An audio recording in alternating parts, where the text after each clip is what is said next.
Hello guys, how's everyone doing? Today I'm back with a brand new manhwa, so without wasting any time, let's jump straight into the story. The story begins in Untitled City, where we see a luxurious Grand Yuan hotel, a top-tier 5-star hotel that screams wealth and power. The scene shifts inside one of its rooms. Inside the bathroom, a woman is taking a shower. Meanwhile, in the bedroom stands a man named Feng Chao. Slowly, shamelessly, he lifts the woman's dress and inhales its scent deeply. An evil smile spreads across his face as he mutters to himself. Jiao, no matter what, you'll become mine. Just as he's drowning in his filthy thoughts. Ding dong. The doorbell rings. From outside, a voice calls out, "Sir, your food delivery has arrived." Annoyed, Feng Chao clicks his tongue and walks toward the door. "I'm coming." The door opens. Standing outside is a delivery boy. And that delivery boy is our main character, Ye Chen. With respect, Ye Chen says, "Sir, your food delivery." But before he can finish, his eyes drift inside the room. At that exact moment, the bathroom door opens. Wang Jiao steps out, wrapped in a towel, her wet hair clinging to her shoulders. She looks at Feng Chao and asks casually, "Feng Chao, did you take my clothes?" Then, her eyes land on Ye Chen. She freezes. At the same time, Ye Chen's mind goes completely blank. His hands loosen. The food package slips and hits the floor. Feng Chao explodes in anger. "Hey!" But before he can continue, Jiao suddenly blurts out, "Honey!" Feng Chao pauses, confused. "Honey?" Then it clicks. He looks Ye Chen up and down, a mocking smile curling on his lips. "So this is your useless husband? A food delivery guy?" He laughs, proud and amused. "I can't believe I ordered food from Wang Jiao's trash husband." That's when Ye Chen finally snaps. He looks straight into Jiao's eyes, his voice trembling with pain. "Wang Jiao, I stayed in your Wang family for 3 years. I cooked for your family 3 times a day. I cleaned dog shit. I fed the cats. I won't say it was hard, but I treated you sincerely." His voice grows heavier. "In these 3 years, you never even let me touch your hand." A flashback appears. Jiao coldly pushing him away. "Don't come near me." Sleep on the floor. Back to the present. Ye Chen shouts, tears burning in his eyes. "I thought you were a woman with principles. But today, you're enjoying yourself with another man." He asks desperately, "Why did you do this?" Jiao doesn't feel even a hint of shame. Coldly, she replies, "Why? Because my husband is just an ordinary food delivery man." She proudly gestures toward Feng Chao. "Do you know who he is? CEO of an investment firm. Young master of the Feng family, one of Yunuo's first-class families, with assets worth hundreds of millions." Then she looks at Ye Chen with disgust. "Only men like him are worthy of me. Not poor trash like you." Seizing the moment, Feng Chao puts his hand on Jiao's shoulder and smirks at Ye Chen.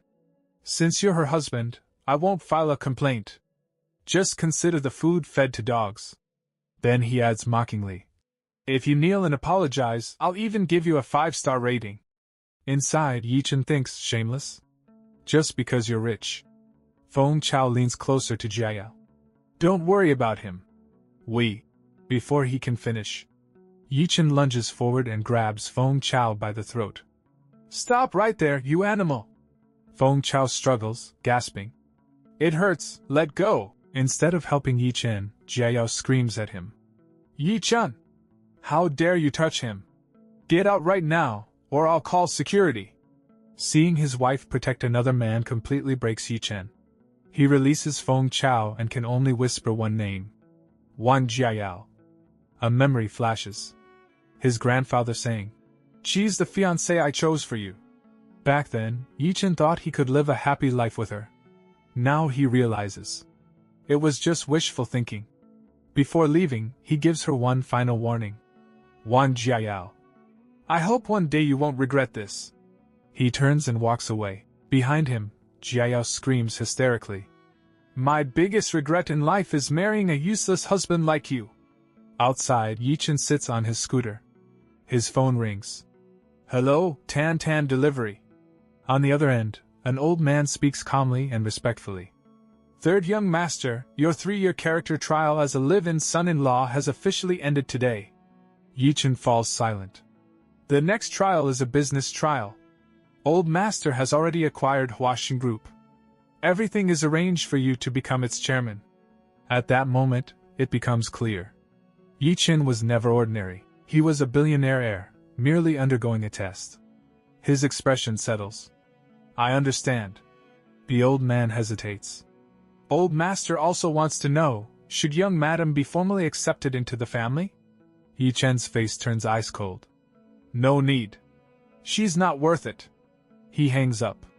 At 8 p.m., in the Xingdong residential community, Jiayao stands on one side. Ye Chen packs his luggage on the other. She sneers. Running away? Over such a small thing? Ye Chen turns. You think cheating is a small thing? Jiaya shows no shame. So what? You expect me to apologize? You eat our food, drink our water, live in our house. Even if I did something wrong, you should tolerate it. That's it. Ye Chen explodes. I tolerated your Wang family for 3 years. Your parents insulted and beat me publicly. I never fought back.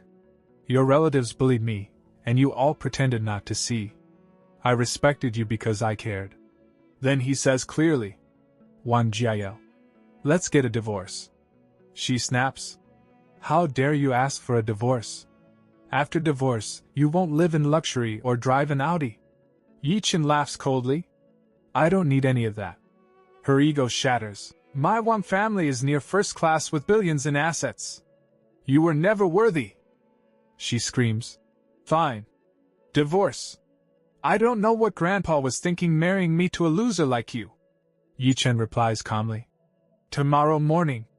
Civil Affairs Bureau. She pauses. Not tomorrow. It's my grandma's 80th birthday.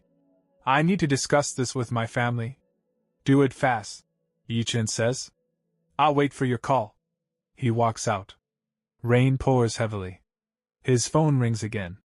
Young master, the car is waiting at the corner. He turns. A convoy of black Rolls-Royces stands silently in the rain. Black-suited bodyguards bow in unison. Welcome, young master. A guard offers an umbrella. No need, Ye Chen says softly. The rain helps clear my mind. At that moment, another bodyguard steps forward and gently drapes an expensive coat over Ye Chen's shoulders. The instant the coat settles on him, his entire aura changes. His presence becomes heavy, oppressive, unmistakably dominant. In a deep, commanding voice, he gives only one order. Let's go. As soon as the convoy starts moving, the people standing nearby are left completely stunned. Voices erupt from the crowd. Whoa, Rolls-Royce! Are those all Rolls-Royces? What's going on here? From an apartment window above, Jiayao hears the commotion and leans out to look down. She frowns in confusion. Why are so many Rolls-Royces leaving from here? Did some important person come? She has no idea that the so-called important person is the very man she just kicked out of her house. At the same time, we're introduced to Ye Chen's family. The world only knows about mysterious families like the Rothschilds, DuPonts, and Morgans. But the most mysterious family of all is actually his. A family with assets exceeding 100 billion. Yet they live in extreme secrecy. You won't even find their name on any rich people ranking list. Scene change. Ye Chen arrives beside a helicopter. A bodyguard gestures respectfully. Young master, this way. Here, we learn how this family trains its heirs. From the age of 3, next-generation candidates undergo strict screening and trials. By 5, they study martial arts, piano, and foreign languages simultaneously. By 18, they've already completed a 4-year American university business curriculum. But academics aren't enough. To shape character, the family elders assign special trials. This makes Ye Chen recall. 3 years ago, inside the family estate, his grandfather had ordered him.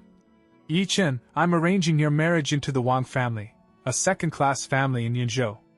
You will live as a common man. You will not reveal your identity. And you will complete this test successfully. Back then, Ye Chen had replied calmly. Yes, Grandpa. I understand. Returning to the present. Sitting inside the helicopter, Ye Chen thinks to himself, back then, I accepted this trial willingly. But now, it's finally over. Soon after, the helicopter lands in front of a palace-like mansion. The guards bowed deeply. Young master, welcome back. And just like that, Ye Chen returns to his real home, and his real identity. Looking at the mansion, he murmurs to himself, I, Ye Chen, am back. Scene shifts to the next day, 10 a.m., at the Yunzhou Shishan Villa area. The Wang family's old madam's birthday celebration is in full swing. Happy birthday, Grandma! Mom, may you live for 200 years! Suddenly, someone in the crowd asks Jiayao, Hey, didn't that loser Ye Chen come? Jiayao hesitates before replying. He probably went to work. Hearing that, Wang Xiaojie and Wang Weiyan burst out laughing. Work? Delivering food? Wang Xiaojie snorts angrily. He's a stain on our Wang family. Once he bumped into one of my business partners. I didn't even dare tell my friends he's our relative.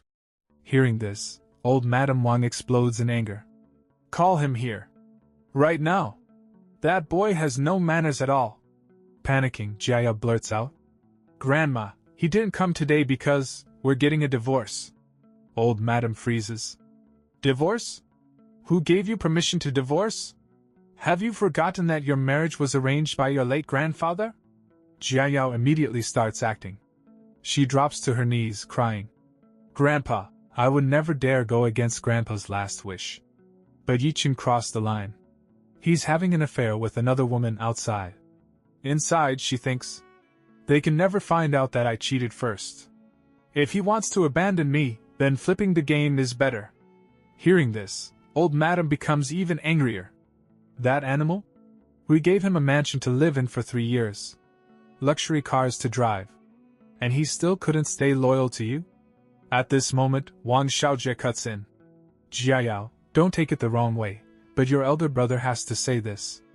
You're partly at fault too. 3 years of marriage, yet you never let him even touch you. No wonder he went looking for another woman. Or were you saving your purity so you could divorce him and marry some rich man later? That idiot probably didn't even realize it. Instead of calming down, old Madame's anger intensifies. No matter what Jiayao did, Ye Chen had no right to look for another woman. Bring that animal here immediately. Today, I'll show him what justice of the Wang family looks like. Terrified, Jiayao nods repeatedly and dials Ye Chen's number. The call connects. From the other side, Ye Chen asks calmly, What is it? Jiayao replies arrogantly, Grandma wants you to come here. Ye Chen responds instantly, I'm not coming. Click. The call ends. Jiayao stands there, shaking with rage. How dare he hang up on me? She reports back. He's not coming.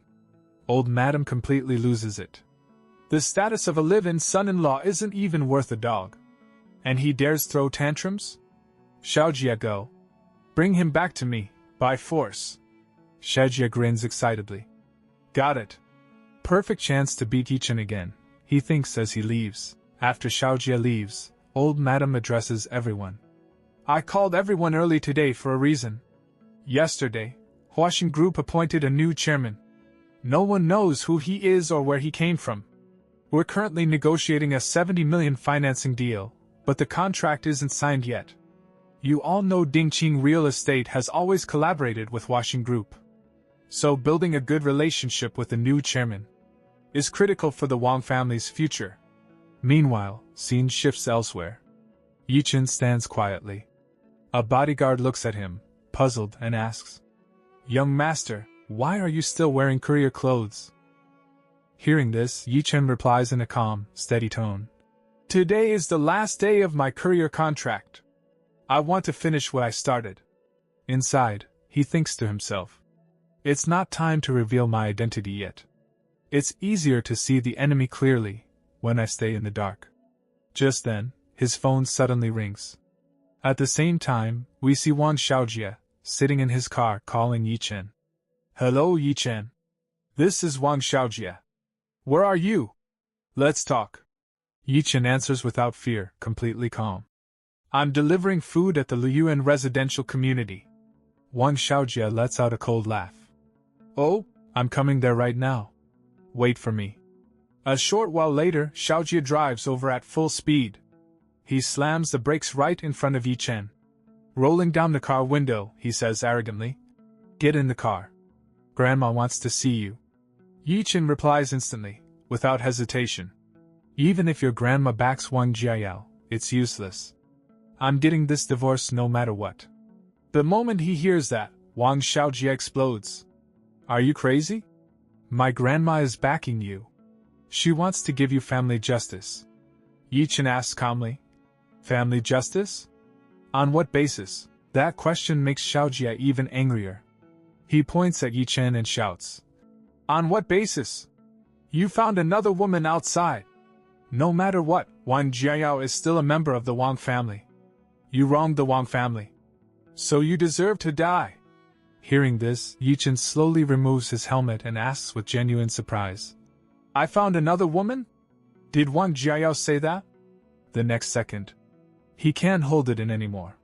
He bursts out laughing loudly. Seeing this, Xiaojie snaps, "What are you laughing at?" Suddenly, Ye Chen's expression turns completely serious. Inside, rage surges. Wang Jiayao, even bullying has a limit. That shameless woman has gone too far. As Ye Chen's aura shifts, a trace of fear creeps into Xiaojie's heart. What's going on? Why did his expression suddenly become so scary? Like a superior looking down on everyone, but Xiaojie quickly reassures himself. No way. I must be imagining it. How could this useless trash have such an aura? Regaining his arrogance, he orders coldly, "Trash, get in the car. First, kneel at the hotel entrance. After the birthday banquet ends, accept your punishment. Then listen to Grandma's instructions about the divorce." Hearing Xiaojie's nonsense, Ye Chen refuses directly. "I already said I'm not going." Xiaojie opens the car door and steps out angrily. "Looks like your skin is itching again." He moves forward, raising his fist. "I'll beat you." Before his hand can come down, Ye Chen turns around and delivers a powerful kick straight to his face. "Ah!" Xiaojie screams in pain and stumbles back. You trash! How dare you fight back?" As he shouts, he pulls a knife from his pocket and roars, "I'll execute family justice for Grandma. I'll cut you to death." He lunges forward, slashing wildly. Swish, swish, swish. But Ye Chen effortlessly dodges every attack. With a precise strike, he hits Xiaojie's wrist, knocking the knife to the ground. Immediately after, Ye Chen rains down punches, smashing Xiaojie's face mercilessly. In just a few seconds, Xiaojie collapses to the ground, screaming in pain. "Ah! Ah!" Looking down at him, Ye Chen gives a cold warning. "Go back and tell the Wang family. I'm not their dog anymore. I won't come when they call, and I won't leave when they wave. Unless I choose to. No one can order me around." Lying on the ground, Xiaojie roars angrily. You live in son-in-law, just you wait." Scene shifts. We see the Manhwa hotel. Old Madame Wang is waiting. Soon, Xiaojie arrives. Seeing him, she smiles happily. Xiaojie is as efficient as ever. But the next moment, Xiaojie staggers out of the car crying, "Grandma!" Seeing his swollen face, old Madame is shocked. "My good grandson! Who did this to you? Who dared to hit you?" Xiaojie cries and complains. "Grandma, it was Wang Jiayao's useless husband. He beat me." Hearing this, Wang Jichang, Xiaojie's father, turns red with rage. "That useless thing dared to hurt you. I want him dead." Xiaojie hurriedly adds, "Call the police." Old Madame immediately refuses. "No. This is a family matter. Don't worry. I'll make sure he gets the punishment he deserves. If we call the police, this shameful matter will spread easily." She then turns to Wang Jichang and orders coldly, "Jichang, I know you have some friends in the underworld. Let them teach that animal a hard lesson. And bring him back to me." Jichang nods immediately. "Yes." Half an hour later, scene shifts to another residential community. Ye Chen is walking calmly when two large thugs block his path. You're Ye Chen, right? Come with us. Ye Chen instantly understands. The Wang family sent you again, right? Today is my last day delivering food. I'm not going anywhere. One thug sneers angrily. Refusing a toast just to drink a forfeit. Break his hands first, then we'll talk. Both of them charge at Ye Chen. The next moment, only screams echo through the area. Ah! After beating them down, Ye Chen checks his delivery bag and exhales in relief. Luckily, the food isn't damaged. Just then, one thug gathers his courage and tries to attack from behind. Stop! Without turning around, Ye Chen throws a powerful backhand punch. The thug is sent flying and crashes to the ground, completely knocked out. Ye Chen checks his bag again and nods. Luckily, the takeout is fine. He gets on his scooter and rides toward the next destination, muttering calmly. Just one last order left. After that, the scene shifts to the Manhwa Hotel, where the Wang family's grand party is in full swing. At that moment, Wang Jiqiang, looking completely panicked, rushes to his mother and says, Mom, the professional goons I hired, they were all crippled by Ye Chen. Hearing this, old Madame Wang is instantly shocked. Anger flashes across her face as she coldly asks, Is there really no one left who can handle this animal? The moment those words leave her mouth, the guests standing nearby are stunned. They start whispering among themselves. My God! I really didn't expect this. Could that useless live-in son-in-law actually be a martial artist? Just then, an old man standing nearby speaks up respectfully. Old Madam, Mr. Ma Kun, the general agent of one-to-one delivery in Yinzhou, has come to wish you a happy birthday. The moment he hears that name, Jiqiang immediately turns to his mother and says, Mom, isn't he Ye Chen's boss? I have a great idea. In the next scene, we see Ma Kun, the general agent of one-to-one delivery, entering with an expensive bottle of wine in his hand. He walks forward politely and says with a smile, Old Madam Wang, I heard you enjoy drinking. This is a 1990 Romani Conti, specially prepared for you. Happy birthday. I wish you a long and healthy life. Old Madam Wang accepts the gift, but her expression remains gloomy. In a low voice, she says, Thank you, President Ma. Seeing her mood, Ma Kun becomes slightly concerned and asks, Old Madam Wang, what's wrong? You seem a bit upset. Old Madam takes a deep breath and replies, Boss Ma, I'm not afraid of embarrassing myself in front of you, but our Wang family is currently facing a very serious family problem. Before she can continue, Jiqiang cuts in and says, Do you remember Ye Chen? The live-in son-in-law from my younger brother's family. Hearing this, Ma Kun is slightly surprised and immediately asks, Are you saying that live-in son-in-law not only cheated, but also injured your young master? Inside, Ma Kun thinks to himself, How did that trash dare to provoke the Wang family? Then, in a regretful tone, he says, It's unfortunate. I don't have many connections in Yinzhou, otherwise I would personally teach that ungrateful bastard a lesson. The moment he says this, Jiqiang hurriedly replies, No, Boss Ma. You're too humble. You can actually help us in this matter. He then leans forward slightly and says, That bastard is your employee. He works at one-to-one delivery. Hearing this, Ma Kun is completely shocked. What? Ye Chen is an employee of one-to-one delivery? Once the truth is confirmed, a confident smile appears on his face. President Wang, leave this matter to me. Immediately after, Ma Kun takes out his phone and makes a call. Hello, little Kai. Check this employee ID and his current location. Then, with a sinister smile, he gives another order. Good. Assign him an order immediately. Location, Manhwa Grand Hotel. 15 minutes later, we see Ye Chen arriving outside the hotel. On the phone, he says, Mr. Ma, your food delivery has arrived. I'm at the entrance of Manhwa Hotel. From the other side, Ma Kun replies coldly, Bring it inside. Looking at the hotel, Ye Chen becomes suspicious. Inside his mind, he thinks, Manhwa Grand Hotel, this is Yinzhou's top birthday banquet hotel. The entire Wang family must be here. He then politely replies on the phone, According to hotel policy, delivery drivers are not allowed inside. Please come out and collect it. Inside the hotel, Ma Kun, standing beside old Madame Wang, replies calmly, "Fine. Wait at the entrance." He hangs up the phone. At that moment, standing outside, Ye Chen suddenly hears multiple footsteps approaching. He immediately understands. Damn it, this is a trap. Soon after, Ma Kun, old Madame Wang, and the entire Wang family walk out together. Ma Kun respectfully guides old Madame Wang forward. "Old Madame Wang, this way." Then Ma Kun walks straight up to Ye Chen, looks down on him arrogantly, and orders, "Take off your uniform and your work badge." "Right now?" a confused Ye Chen asks. "What do you mean?" Mocking his confusion, Xiao Jie bursts into loud laughter. "Idiot! Do you know who this is?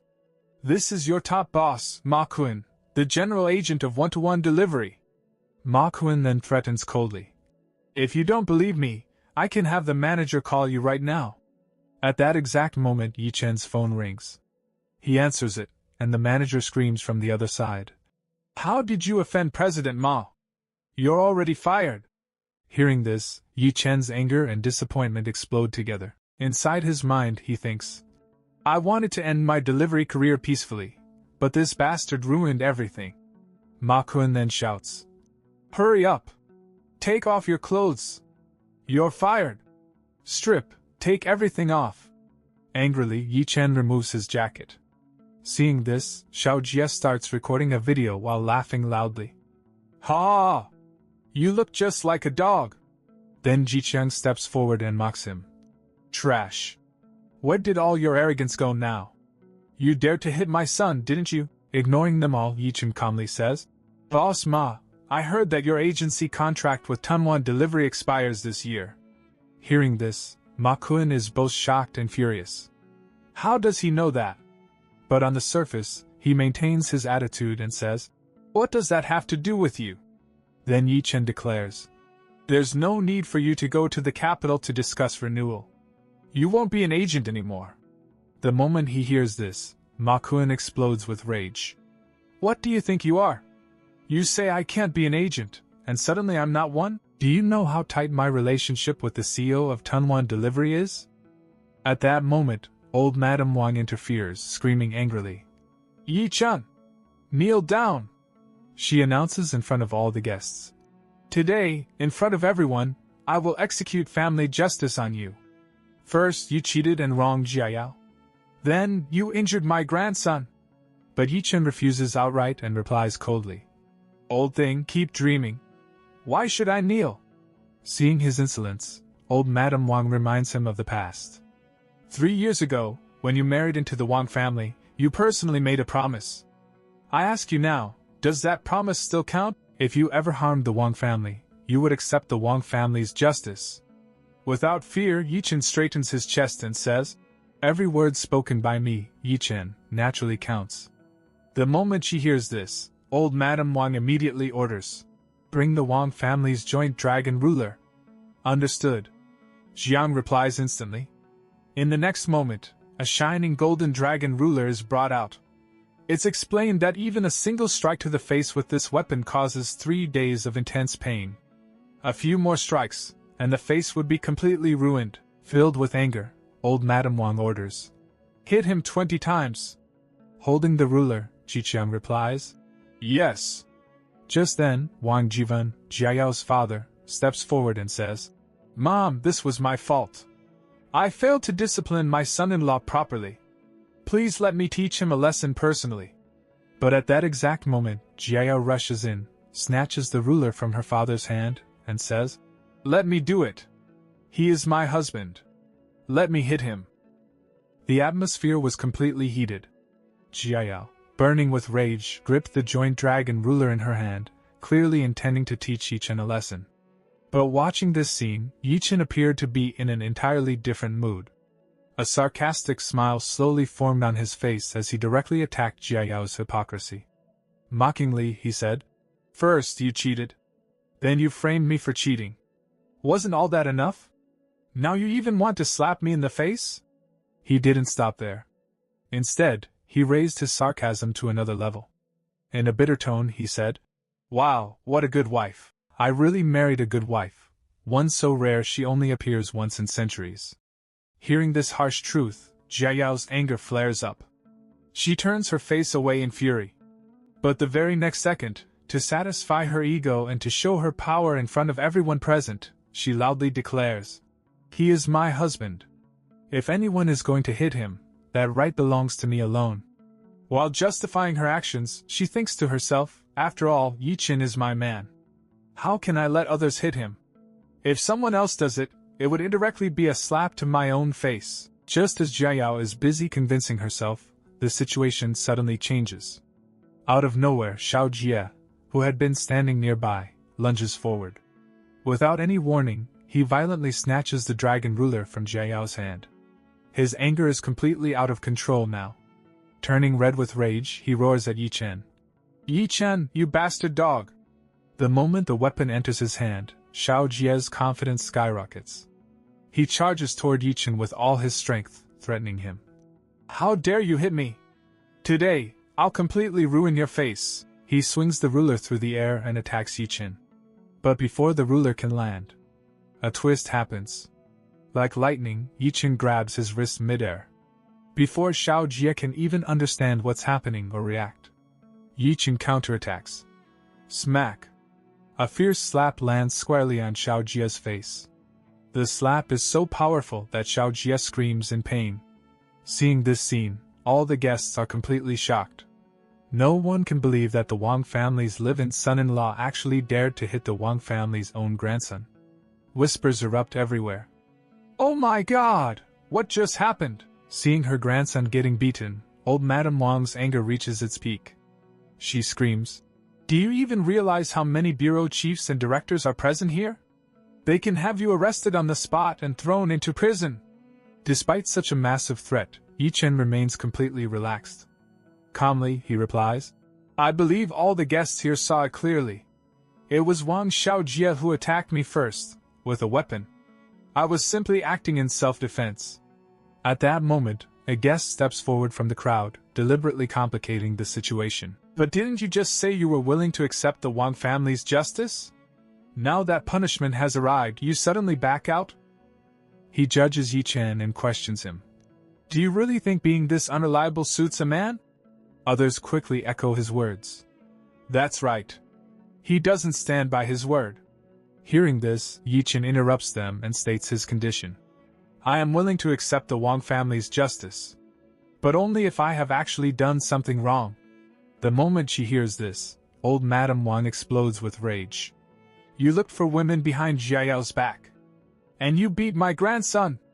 Isn't that enough?" At this point, Ye Chen finally loses control. With absolute determination, he reveals the truth in front of everyone. "For the past 3 years, I loved Wang Jiao with my whole heart. I never once strayed." Then he shouts, exposing the real truth. "The one who cheated was your granddaughter. Just yesterday, she booked a hotel room with Feng Chao. You can check the room records if you want." The moment that name is spoken, chaos erupts in the crowd. "Feng Chao? The second young master of the Feng family?" Someone else adds, "I heard long ago that the Wang family was looking for a Feng family man as Jiao's next match, so it was true." Gossip spreads rapidly. The Wang family and Feng family really are a perfect match. But shouldn't Jiao have gotten a divorce first? Cheating while married isn't right, is it? Some even mockingly laugh. Looks like Yunzhou's so-called #1 beauty isn't as pure as the legends say. Seeing her reputation collapse, Jiao panics and immediately tries to cover it up. "Don't listen to his nonsense," she says urgently. "I only met Feng Chao yesterday to discuss business." She continues desperately. "You all know Dingqing Real Estate is raising capital recently. I went to discuss financing with young Master Feng." Ye Chen immediately counters and asks coldly, "Did you need to rent a hotel room just to discuss business? Did you need to wear a bathrobe just to talk?" Pointing at the crowd, he says, "Do you think everyone here is an idiot?" As the atmosphere continues to heat up, people suddenly shout toward the entrance. "Hey, young Master Feng is here." Another man laughs. Perfect timing. Speak of the devil, and he appears. Feng Chao arrives and asks, "What's going on here?" The moment Jiao sees him, she rushes over, acting pitiful. "Young Master Feng, Our live-in son-in-law is forcing false accusations on me, claiming I had an affair with you. Please tell everyone, yesterday I really came to you only for business discussions." Hearing this, Feng Chao boils with anger inside. This soft rice-eating trash actually exposed my matter with Wang Jiayao in front of so many people. But on the surface, he remains calm and addresses the crowd. "Please don't listen to this useless man's nonsense. Jiayao and I are innocent," he explains confidently. "She only came to deliver a document yesterday." Then, full of arrogance, he turns to Ye Chen and challenges him. "You claim I had an affair with Jiayao. Do you have any video or photo evidence?" Inside, Feng Chao is delighted. All evidence has already been erased. And Ye Chen didn't take any photos or recordings yesterday. He then fabricates a new story to strengthen his position. "Friends, he's spreading this rumor for another reason. Maybe you don't know, but the Wang family's live-in son-in-law works part-time as a food delivery driver." He continues lying. "Yesterday, I ordered food, and coincidentally, he was the delivery boy. Who knew his attitude would be so terrible? He threw my food on the ground. That's why I gave him a 1-star bad rating. That's the real reason he's angry." To prove his words, Feng Chao immediately points at Ma Kuan. And coincidentally, Boss Ma, the agent of Tunwan Delivery, is also here. "Boss Ma, please check his delivery records from yesterday." Ma Kuan takes out his phone, checks, and confirms.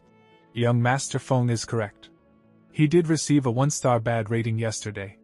The reason, extremely poor attitude. He threw the delivery on the ground. Hearing this, the guests look at Ye Chen with disgust. "Wow, what a filthy mindset." "Exactly. People from the bottom are all like sewer rats. So this was just revenge for a bad rating. How low class." Listening to everything, Ye Chen looks straight at Jiayao and asks, "Why did I throw that delivery on the ground? Won't you help explain that?" But Jiayao immediately shifts the blame onto him. "That happened because you're not hardworking. Your tolerance is too weak." Hearing this, Ye Chen bursts into loud laughter. "Wow! Not hardworking? Weak tolerance?" Inside, he feels bitter. What expectations do I still have from such a selfish woman?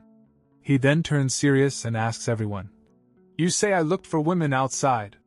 Do you have any evidence?" Old Madame Wang looks sharply at Jiayao. Terrified, Jiayao shakes her head in denial. With no evidence, Old Madame Wang changes the topic. "Fine. Since there's no proof, we'll end this matter here. But you beating my grandson, this won't end so easily." Ye Chen responds calmly. "He attacked me with a knife at the entrance of Luyun residential community. There are cameras, and the security can testify. I was simply defending myself within the law." He then directly challenges her. "If you want to pursue this further, let's call the police. If I go in, I guarantee he won't escape either." Hearing this, Old Madame Wang trembles with fury. "So after eating the Wang family's food for 3 years, you've become quite capable, haven't you?" She sneers. "After hitting my grandson, is your next step hitting me?" Ye Chen replies calmly. "Old Madame Wang, I have always respected you. I promise. As long as Wang Xiaojia doesn't provoke me in the future, I won't touch him." Then he states his final request. "I only have one request. I hope you allow Wang Jiayao and me to divorce." Hearing the word divorce, Old Madame Wang sneers angrily. "Good. Very good," she announces loudly. "Everyone here knows that 3 years ago, the Wang family accepted this live-in son-in-law. This marriage was arranged by my late husband," she continues. "Although Jiayao was unhappy these past 3 years, her parents asked me many times for a divorce. I refused every time, to fulfill the last wish of an elder." The guests whisper among themselves. She then declares proudly, "My granddaughter Wang Jiayao is known as Yinzhou's #1 beauty. Who is worthy of whom, I don't need to explain." Finally, she announces her decision. "Today, Ye Chen hit my grandson and slandered my granddaughter and a friend of the Feng family. I have decided. I will no longer honor my late husband's last wish," she shouts. "From this moment on, Ye Chen is no longer the Wang family's son-in-law. He is expelled from the Wang family immediately." The moment this is said, Ji Qiang orders the waiters, "Serve drinks to everyone." The atmosphere instantly changes. Wine is served, and as expected, the guests congratulate the Wang family enthusiastically. Congratulations, old Madam Wang! Congratulations, Jia Yao! Laughter fills the hall. Good riddance to a useless man. Now you can finally find someone worthy of Jia Yao. It's clear, they never truly considered Ye Chen part of the family. Amid the celebration, Jia Yao's mother, Su Lan, steps forward and grabs attention. Thank you, everyone. Actually, I have good news to share. Proudly, she announces. Jia Yao and Ye Chen have slept separately for 3 years. He has never even touched her hand. She emphasizes loudly. Jia Yao is still a virgin. Hearing this, Jia Yao turns red with embarrassment. Mom! But Ye Chen thinks calmly, this is nothing but business. He understands clearly. Jia Yao is being treated like merchandise, evaluated so she can be sold to the highest bidder. They are flaunting her virginity to increase her market value. Ye Chen picks up a wine glass, but not to drink. He extends it toward Jia Yao and makes one last sarcastic remark. Congratulations, Wang Jia Yao. You can finally find a man who is worthy of you. Hearing this, Jia Yao regains her old arrogance. She believes Ye Chen is still afraid of losing her. If you kneel down right now and beg me, she says coldly, maybe I'll ask Grandma to delay the divorce. Ye Chen responds with fury and hatred. You betrayed me, and now you want me to kneel and beg you? At this point, Jia Yao has lost all dignity in Ye Chen's eyes. He flips the wine glass over, pouring the wine onto the ground, a direct insult. Then he says coldly, You're not worth it. Inside, she screams, Ye Chen, this low, worthless man, has he gone insane? He's openly rebelling. Burning with rage and humiliation, she starts to shout. But suddenly stops herself. She turns sharply toward her grandmother. She knows where the real power lies. Grandma, letting him go with just a divorce would be far too merciful, she complains. We can't let him off so easily. He humiliated our family. Standing nearby, Xiaoji, who already hated Ye Chen, seizes the opportunity and nods vigorously. Sister Jia is absolutely right. We must teach him a lesson. Just look at my face. This isn't just my injury. This is an attack on the Wang family. Seeing her grandson wounded and her granddaughter disgraced, old Madame Wang's resolve hardens completely. For her, this is no longer about divorce. This is about the Wang family's honor. Don't worry, she declares coldly. Bullying the Wang family is not that easy. Then she raises her voice and addresses all the guests present. Everyone here, listen carefully. This man, Ye Chen, wasted 3 precious years of my granddaughter's youth. Not only that, he beat my grandson and betrayed our trust. She continues, her voice heavy with authority. My Wang family has been established in Yuzhou for many years.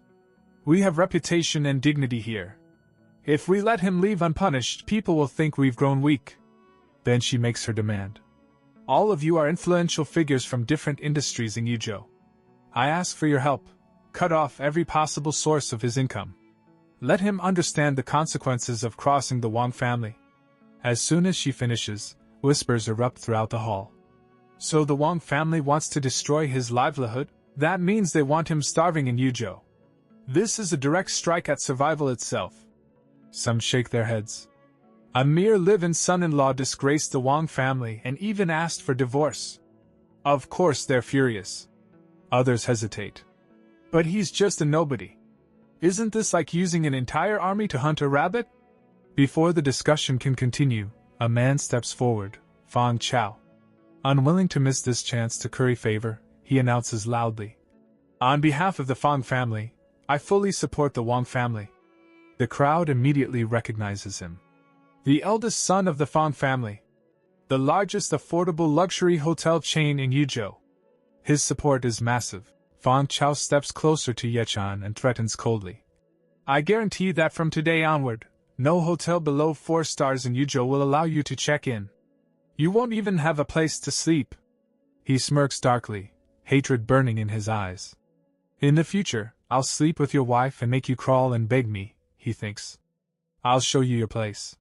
As if competition has begun, another man steps forward. Everyone listen. An Zhong-yi, owner of Lu Wei Lu, Shan Wai Shan, and Tian Tian restaurants. With confidence, he declares, I've been in Yuzhou's catering business for 20 years. I also support the Wang family. Whether you eat or starve in this city, that decision is mine. He continues firmly. With my connections, I guarantee you won't even get a part-time job in any restaurant. Forget being a waiter, you won't even wash dishes. Before he can step back, Ma Gung rushes forward, unwilling to be left out.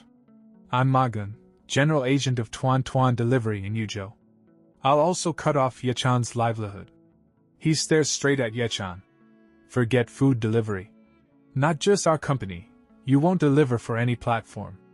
Every door is closed to you. Facing so many enemies, Ye Chen remains calm. He casually starts counting. Hotel service, food delivery, 2 industries blacklisted already. Then he looks up with a mocking smile. Any others left? If yes, come forward together. A man suddenly shouts. I'm the CEO of Golden Mind KTV. Don't even dream of working in any bar or KTV in Yuzhou. The entertainment industry has no place for you. Ye Chen bursts into laughter. To him, their efforts feel childish. Very good, he says. Anything else? Suddenly, Xiaoji realizes something terrifying. Wait. Ye Chen isn't ordinary. He's terrifying in a fight. He quickly warns the crowd. Be careful. This animal knows Kung Fu. His skills are extraordinary. He might apply to become a private bodyguard for wealthy families. We must block that path too, he shouts. Who here can influence all of Yuzhou's rich families? Silence falls over the hall. Yuzhou has countless wealthy people. No one dares claim control over all of them. Then, the scene shifts. Everyone notices a stunningly beautiful woman sitting elegantly on a sofa, completely detached from the chaos. Her presence alone sets her apart. Seeing her, Wang Jichang freezes in shock. Who is she? When did she arrive? Why didn't I notice? Realization strikes him. This is no ordinary guest. He rushes forward nervously. President Qin! When did you arrive? Please forgive me for not welcoming you at the door. I've made a terrible mistake. Ma Gung, clueless, whispers. President Wang, who is this beauty? Jichang glares at him inwardly. You ignorant fool, not knowing her will cost you dearly. He announces proudly. This is Vice President Qin Hongyan of Huaxing Group. The hall erupts. What? The Vice President of Huaxing Group? That legendary figure? People whisper in awe. She personally signed international contracts worth hundreds of billions. She stands beneath one man, but above 10,000. Ye Chen looks at her calmly. Huaxing Group, my company, he thinks. So she works for me. Meanwhile, Wang Jichang desperately tries to impress her. If there's one person in Yuzhou who knows all the wealthy elites, he flatters, it's President Qin. Ma Gung eagerly agrees, but Qin Hongyan cuts him off sharply. It sounds like you're saying I have affairs with all of Yuzhou's rich men, she says coldly. Watch your words. Ma Gung panics and apologizes, but inside, his thoughts turn filthy. Jichang quickly pushes his agenda. President Qin, please help us cut off Ye Chen's income. One word from you is enough. Qin Hongyan pulls out a cigarette and places it between her lips. Every man rushes forward with a lighter. She ignores them all. Then she points directly at Ye Chen. You! Come here! Gasps fill the hall. Her? Him? Ye Chen asks calmly. What do you want? Light my cigarette, she orders. Everyone is stunned. Ye Chen replies flatly. I don't have a lighter. Shock deepens. Qin Hongyan walks up to him, standing impossibly close. Name? She asks. Ye Chen. She smiles faintly and places her hand on his chest. Qin Hongyan fully takes advantage of her position and puts forward an offer right in front of Ye Chen. Ye Chen, just because your surname is the same as that of our newly appointed president of Huaxing Group, I'm willing to give you a chance to survive. She slowly scans him from head to toe, judging him openly, then adds, If I look carefully, you actually look quite decent. Listen to my request, and I'll hire you as my personal bodyguard. How does that sound? The moment she says this, the entire hall explodes. The atmosphere changes instantly. People start shouting and whispering at the same time. President Qin is trying to save that boy Ye Chen. Why? But it doesn't stop there. People start thinking deeper. Becoming the personal bodyguard of such a stunning beauty. Did President Qin actually fall for him? While the crowd is shocked, Jiao, standing far away, is already burning with anger. Confusion and jealousy twist her face. Inside her mind, only one thought keeps repeating: what exactly is Qin Hongyan trying to do? At the same time, Wang Jiqiang's brain suddenly rings an alarm bell. He realizes something shocking. The new president's surname, it's also Yi? Without wasting a second, he blurts out. President Qin, the new president of Huaxing Group. May I know his full name? Hearing this direct question, Qin Hongyan instantly becomes defensive. The truth is, she doesn't know the name herself.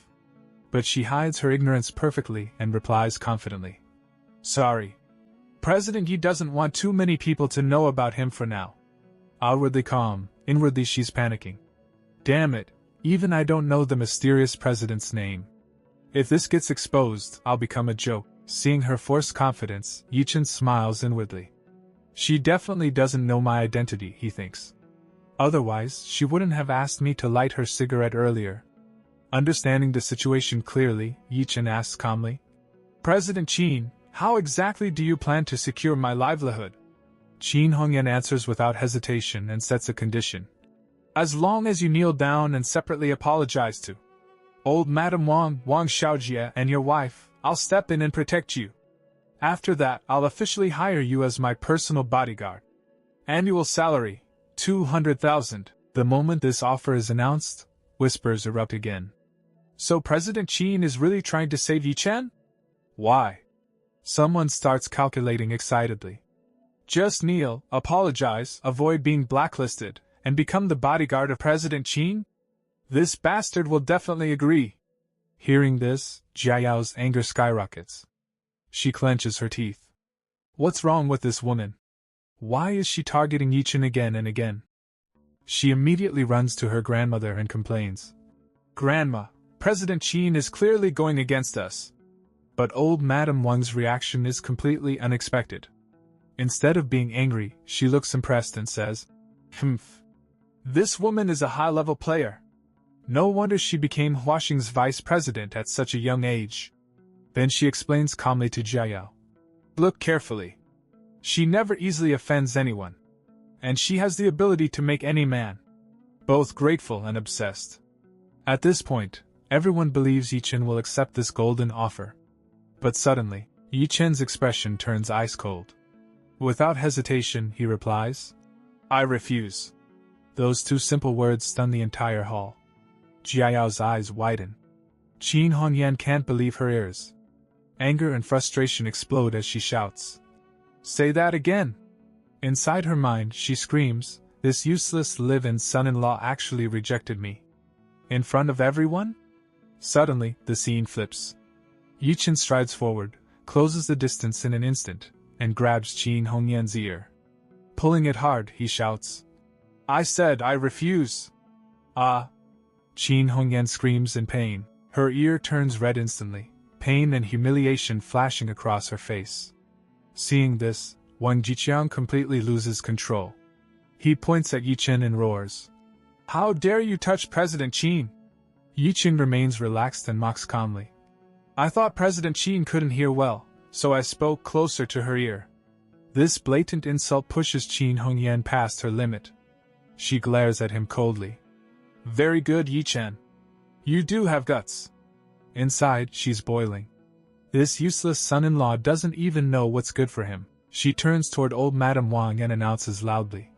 Old Madam Wang, I, Qin Hongyan, Vice President of Huaxing Group, officially support the Wang family. From this moment on, I will block every single path for Ye Chen to survive in Yizhou. As soon as this declaration is made, the guests burst into laughter. One man sneers. Ye Chen is nothing but trash. Even becoming a bodyguard was already too much for him. Another adds mockingly. In the future, you won't even have a chance to stay alive in Yizhou. Hearing this, Jiayao feels satisfied. She thinks coldly, "You did this to yourself. You should have just endured everything quietly." Just when everyone thinks Ye Chen has lost completely, he suddenly asks calmly, "President Qin, may I ask? Was what you just said a personal decision, or does it represent Huaxing Group?" Without hesitation, Qin Hongyan answers confidently, "Of course, it represents both." Ye Chen immediately traps her with logic. "You're only the vice president, not the president. What right do you have to represent Huaxing Group's stance?" The crowd starts whispering again. He's right. President Qin isn't the highest authority. Legally speaking, she can't decide on behalf of the president. And they don't even have a close relationship. Realizing she's cornered, Qin Hongyan panics. To protect herself and her reputation, she decides to tell a huge lie. "Fine. I didn't want to say this originally. But since you want to die knowing the truth, I'll tell you." She raises her chin proudly. "The newly appointed President Yi of Huaxing Group is my lover." Boom. The real President Ye Chen himself, is completely stunned. "What the hell? When did I become your lover?" "What?" Ye Chen blurts out. Qin Hongyan insists coldly. "I said President Yi is my lover." Inside, Ye Chen fumes. "Don't you feel ashamed calling me your lover to my face?" The hall erupts again. So the mysterious President Yi is actually President Qin's boyfriend. No wonder she suddenly appeared in Yinzhou. Only someone of President Ye's level is worthy of her. A perfect match. Someone mocks Ye Chen loudly. Trash Ye Chen. The lovers represent the Huaxing Group together. Of course she can speak for him. Another warns. You dare to question President Qin's authority? You're courting death. Hearing this, Wang Jiqiang finally relaxes. He flatters immediately. President Qin, why didn't you say this earlier? If President Yi is your lover, then we're at ease. Inside, he's already celebrating. Since President Qin is President Ye's lover, that 70 million financing is basically guaranteed. Qin Hongyan pretends to be shy and adds to her lie. My boyfriend is very serious about work. He always keeps business and personal life separate. She then turns to the crowd and requests.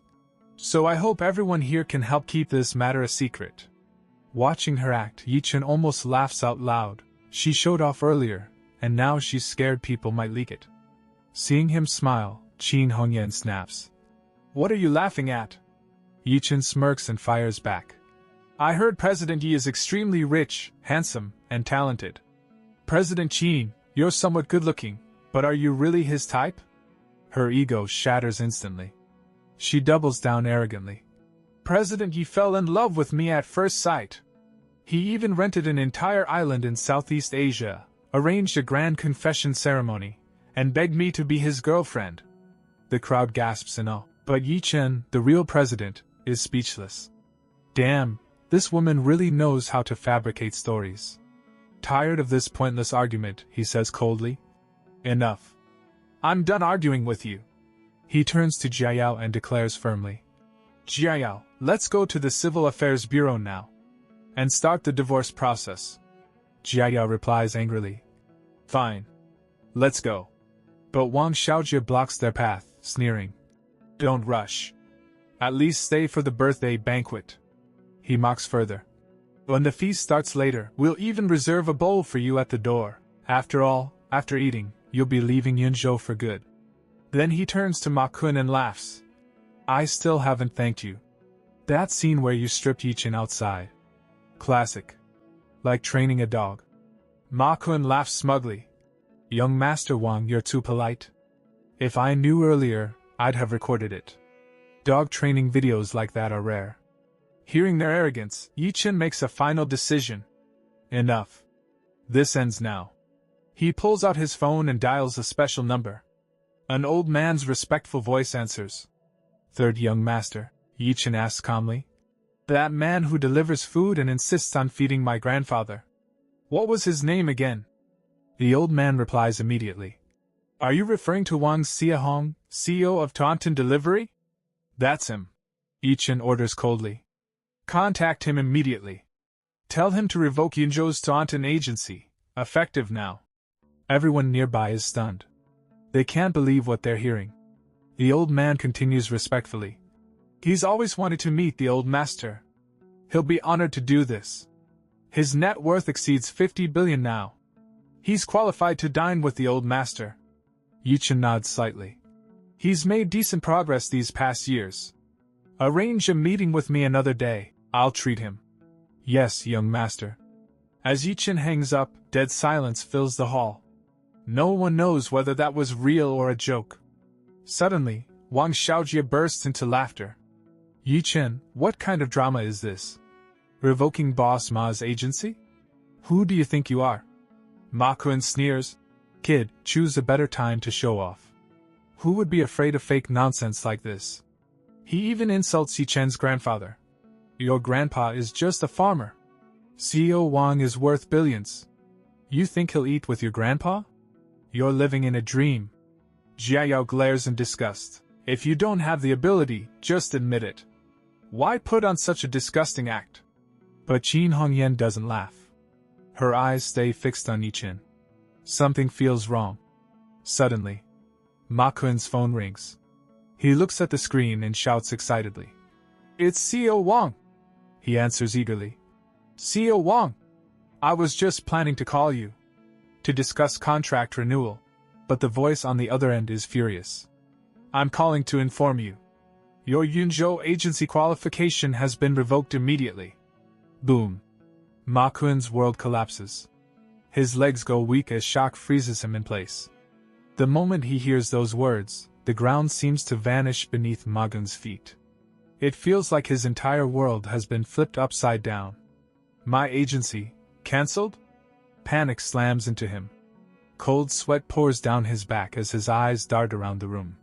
No. This can't be happening. Not here. Not now. So many people are watching. And worse, Qin Hongyan is here. If the truth comes out, the consequences will be disastrous. He'd be worse off than Chen, the same Chen who was thrown out of this birthday party like a stray dog. Terrified of losing the last shred of his dignity, Ma Kun forces a fake smile onto his face and raises his voice so everyone can hear. Thank you, CEO Wu. That's exactly what I was saying. Given our friendship, we should definitely continue working together. I've even prepared the renewal fee for you. A full 8 million. But CEO Wu's reply is ice cold. Sorry, Boss Ma. The company has decided to send someone from the head office to handle Yuzhou directly. We no longer need agents. Ma Kun keeps acting, desperately trying to hide his panic. No problem, no problem. When we meet, we'll drink all night. That's when CEO Wu finally explodes. Didn't you hear what I said clearly? Your agency is gone. No matter how much money you throw at it now, it's useless. By now, fear is written all over Ma Kun's face. Sweat drips down his temples. Yet he refuses to drop the act. Still smiling stiffly, he says, All right, CEO Wu, please don't worry. We'll definitely do good business together in the future. The sheer amount of nonsense pushes CEO Wu over the edge. Are you insane? Why are you still talking nonsense? Listen carefully. When the contract expires next month, the head office will send someone directly. Click. The call ends. And yet, Ma Kun keeps talking to the air. All right, CEO Wu. We'll talk when we meet. The whole performance leaves Chen slightly stunned. What is this clown doing? He wonders whether Butler Feng has already contacted Wang Xiam. Just then, Xiaoji, completely unaware of the truth, walks over. Boss Ma, from that call, it sounds like the renewal went smoothly. Ma Kun is already broken inside, but he keeps up the confident facade. Of course. Everything went perfectly. Delighted, Xiaoji lifts his glass. Boss Ma, let me toast you. May money rain down on you endlessly. Ma Kun raises the glass and downs it in one go. But as he drinks, tears silently stream down his face. Thank you? Young Master Wang. Chen, watching from a short distance, notices the tears in Ma Kun's eyes. Meanwhile, Xiaoji laughs loudly. Boss Ma really is generous. Finished it in one shot. But Qin Hongyan sees the tears clearly. Boss Ma, why are you crying? Are you okay? Afraid of being exposed, Ma Gung quickly makes up an excuse. I'm fine. The drink was just too strong, it burned my throat. That's when Chen finally steps forward. Boss Ma, big words depend on the occasion. What's the point of acting anymore? Everyone can see you're putting on a show. Why don't you just admit it? Your agency has already been cancelled. Ma Gung's rage explodes. This brat just stomped my dignity into the dirt.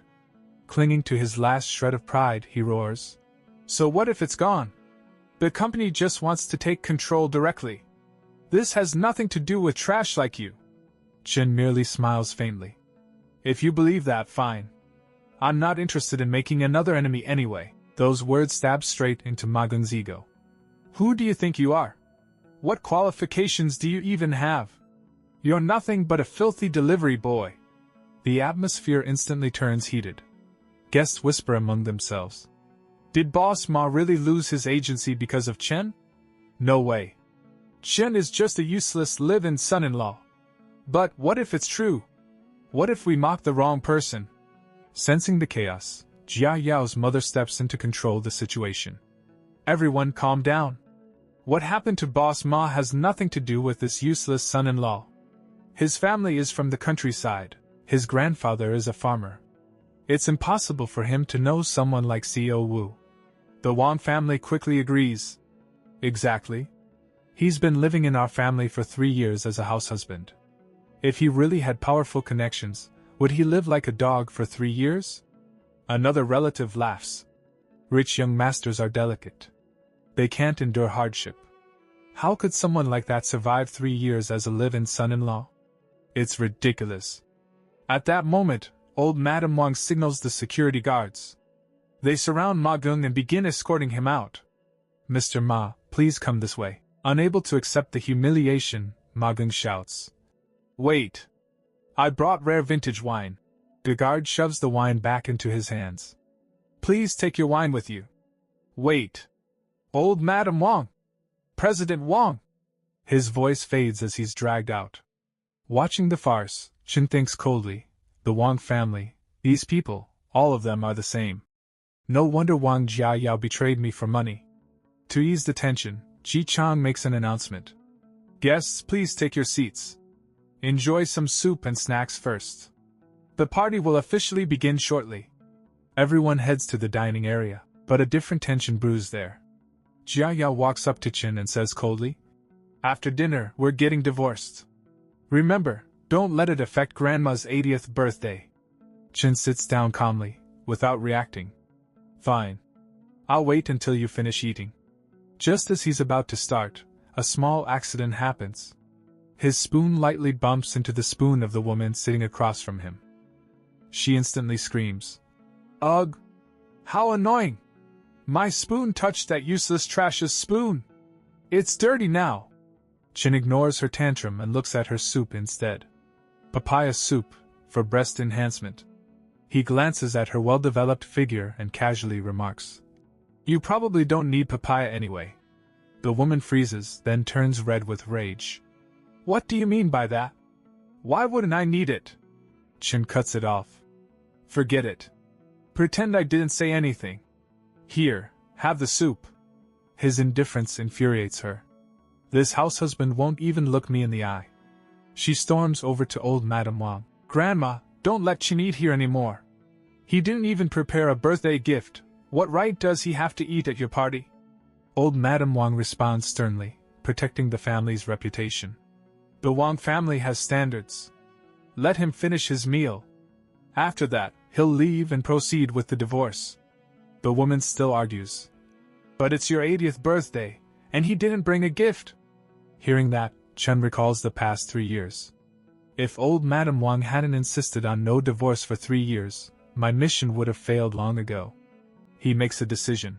I'm officially leaving the Wang family today. And since it's her 80th birthday, I should give a gift. He pulls out his phone and dials a number. Prepare a gift for me. Deliver it to Manhwa Hotel. Seeing this, Jia Yao scoffs. What? Now you remember Shane? Our family won't accept your trash. She sneers inwardly. A man living off his wife, what could he possibly give? Stop embarrassing yourself. she snaps. Call them back and cancel it. If Grandma needs a gift, I'll arrange one for you. Chen ignores her and keeps eating. That finally sets her off. Hey! Did you hear what I said? 10 minutes pass. Suddenly, hurried footsteps echo at the entrance.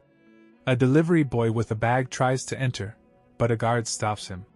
Sorry. Today is a Wong family event. Outsiders aren't allowed. I'm here to deliver a birthday gift. The delivery boy explains. Allowed in, he asks. May I know whose birthday it is today? Seeing a stranger, Xiaoji snaps. Why is another delivery guy here? This is my grandma's party. Who let you in? The delivery boy hurriedly explains. I met a Rolls-Royce owner on the road. He wanted to come himself, but traffic was terrible. He gave me 500 yuan and asked me to deliver this gift to Manhwa Hotel. The moment Xiaoji hears Rolls-Royce owner, his anger vanishes, replaced by greed. Oh?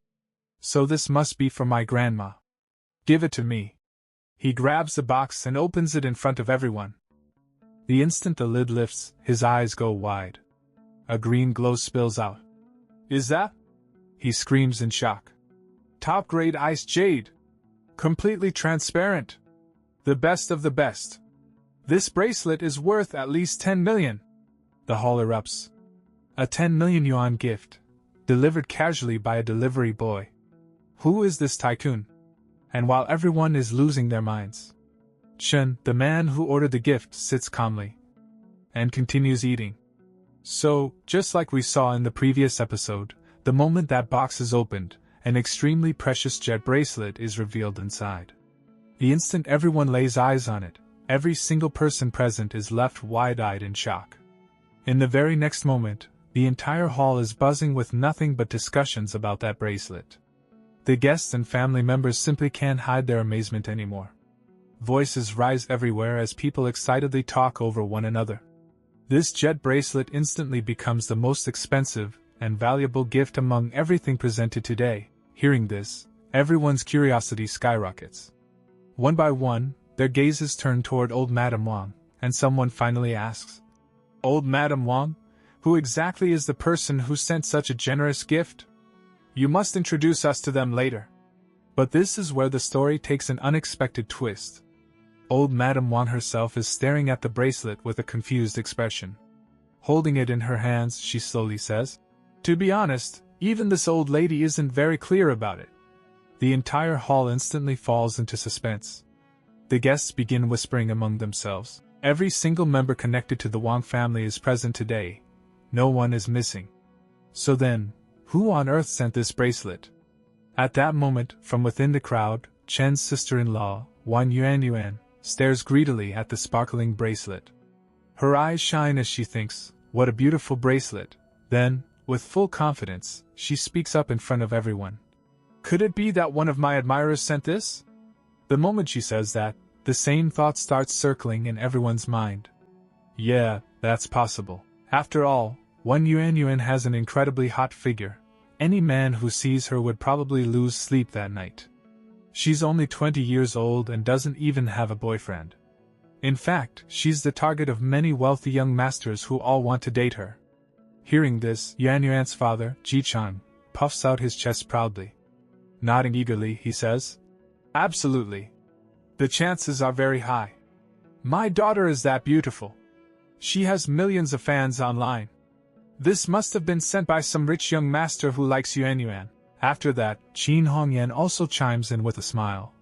Then congratulations in advance, President Wang. Your future son-in-law is truly generous, to send a gift worth tens of millions. Ji Chang beams with joy and hurriedly replies, Oh, stop it, President Qin. You're embarrassing me. All of this drama is quietly watched by Chen from the side. There's a faint smile on his face as he thinks to himself, they'd rather blindly guess and believe that this bracelet came from one of Yuan's lovers, than accept that I'm the one who sent it. With that thought, Ye Chen finally stands up. Turning toward Jia Yao, he calmly asks, Jia Yao, have you eaten? Jia Yao looks at him in surprise and replies coldly, I've eaten. Why? Ye Chen takes a deep breath, then finally says the words he's been holding in for so long. Since you've eaten, And I've already given my gift. Let's go to the Civil Affairs Bureau and get divorced. Right now. Jiayao is completely stunned. Shocked, she blurts out, "Wait, what did you just say? You gave a gift? When did you give a gift?" Without hesitation, Ye Chen points straight at the jet bracelet that has become the center of attention and says, "It's right there. That bracelet is my gift."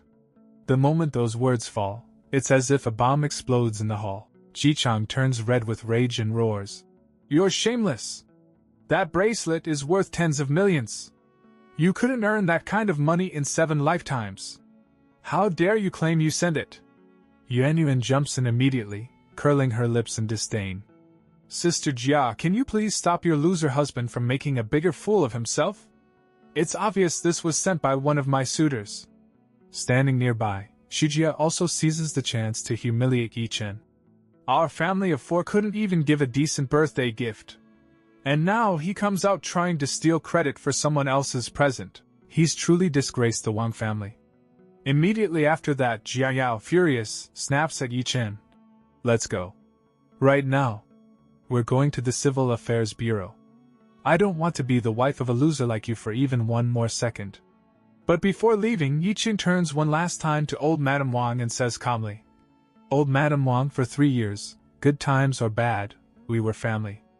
I give this bracelet to you. Happy birthday." Old Madame Wang waves her hand impatiently and snaps, "That's enough. Stop this nonsense and get out of here. Quit showing off. This live-in son-in-law has truly embarrassed our family." From behind, Shujia shouts threateningly, "Ye Chen, after the divorce, take a train and get out of Yuzhou. I don't ever want to see you here again." Ye Chen turns back and replies coldly, "Whether I leave Yuzhou or not is my freedom. You have no right to interfere." And with that, he walks away. Outside the hotel, Ye Chen spots a BMW parked nearby, with Feng Chao and Jia Yao sitting inside. Feng Chao mocks him openly. "Kid, Jolin said you're not even qualified to sit in a BMW. Take a shared bike instead. We'll wait for you at the gate of the Civil Affairs Bureau." With that, he speeds off, leaving Ye Chen alone. But Ye Chen calmly raises his hand, flags down a taxi, and says, "Hello? Civil Affairs Bureau, please." A short while later, the scene shifts inside the Civil Affairs Bureau. The atmosphere is quiet. The officer at the counter hands them the documents and says formally, "Here are your divorce certificates." The moment Ye Chen takes the certificate into his hands, he lets out a relieved breath. "Finally! I have the divorce certificate. After 3 years, I'm no longer a live-in son-in-law." Looking at the certificate, he immediately begins planning his next move. Next trial, business. From now on, I'll focus fully on my career. But Jia Yao sneers. "That's right. You're no longer a live-in son-in-law. Now you're a discarded son-in-law, which is even more shameful." Ye Chen replies without stopping, "Say whatever you want. I have nothing to do with you anymore." He gets into the taxi and leaves. Behind him, Jia Yao is still furious. Watching the taxi drive away, she screams, "Ye Chen! You're a useless, abandoned son-in-law." In anger, Jia Yao and Feng Chao jump back into their car. Sitting down, Jia Yao orders, "Feng Chao, drive. Follow him. See if he's leaving Yuzhou." Feng Chao immediately starts the engine and chases after the taxi. Confidently, he says, "He's definitely going to catch a train and leave. He can't survive in Yuzhou anymore. He has no savings. If he doesn't leave, what, will he live on air?" Jia Yao hesitates and says, "That makes sense, but looking at his expression earlier, I feel like it's not that simple." After following for a while, Feng Chao frowns. "This road, it's not toward the train station." Jia Yao asks sharply, "Is it the airport?" Feng Chao shakes his head. "No. This goes toward the Xishan district." Jia Yao mutters, "Could it be that he doesn't plan to leave Yuzhou at all?" Feng Chao laughs dismissively. "He's probably just looking for a cheap hotel. Don't worry. The Wang family controls the hotel industry here. I guarantee he won't even get a room in a 4-star hotel." 10 minutes later, the scene shifts again. They arrive outside the Westlake Four Seasons Hotel. Ye Chen steps out of his taxi. At the same time, Feng Chao and Jia Yao arrive. Seeing him there, Feng Chao scoffs. Damn it, did this guy come here to apply for a waiter job? Jia Yao snaps angrily. At the birthday banquet, young master's son already blocked his path to becoming a waiter. And he still dares to come here? He clearly doesn't care about the Wang family's influence. Feng Chao pulls out his phone smugly. He doesn't believe in my power, huh? Fine. I'll make a call. He dials and says arrogantly, Hello, little Chang. You're still the manager at Westlake, right? I have a task for you. A guy named Ye Chen went to your hotel to apply for a job. Don't hire him. But the next second, his face goes pale. What? Seeing his expression, Jia Yao panics. What happened? Feng Chao lowers his phone, stunned. He said, no one went there to apply for a job. Confused, Feng Chao mutters. If Ye Chen didn't apply for a job, then why did he go inside? Suddenly, a thought hits him. Don't tell me, he went there to stay? Jia Yao immediately denies it. Impossible. Westlake costs at least 8,000 per night. I already confiscated all his bank cards during the divorce. He only has a few hundred in cash and a 2,000 credit limit. To clear things up, Feng Chao says. Let's go inside and ask Lil Chang directly. Scene shifts to the hotel lobby. As soon as they enter, the receptionist explains. Brother Chao, the Ye Chen you mentioned did check in just now. He prepaid for 7 days. Hearing that, Feng Chao feels the ground disappear beneath his feet. 7 days? He quickly calculates. 8,000 a night, 7 days, that's 56,000. Grinding his teeth, he snarls. That bastard hid private money. Jia Yao, he must have skimmed money from groceries and daily expenses. Shameless, stealing even that much. But then the receptionist gently interrupts. Sir, Mr. Ye Chen didn't stay in a standard room, he booked the presidential suite. Boom. Feng Chao and Jia Yao are struck like by 440 volts. What? Feng Chao stammers. The Westlake presidential suite is 80,000 a night, 7 days. That's 560,000. He turns to Jia Yao in shock. Jia Yao, are you sure that money came from your family's expenses? To turn his suspicion into certainty, Feng Chao immediately spun around toward the receptionist and asked in disbelief. Are you sure? Did Ye Chen really just pay the full 5,600 right now? The receptionist nodded calmly. Yes, sir. The payment has been completed. But her very next sentence was like rubbing salt into an open wound. Smiling brightly, she added.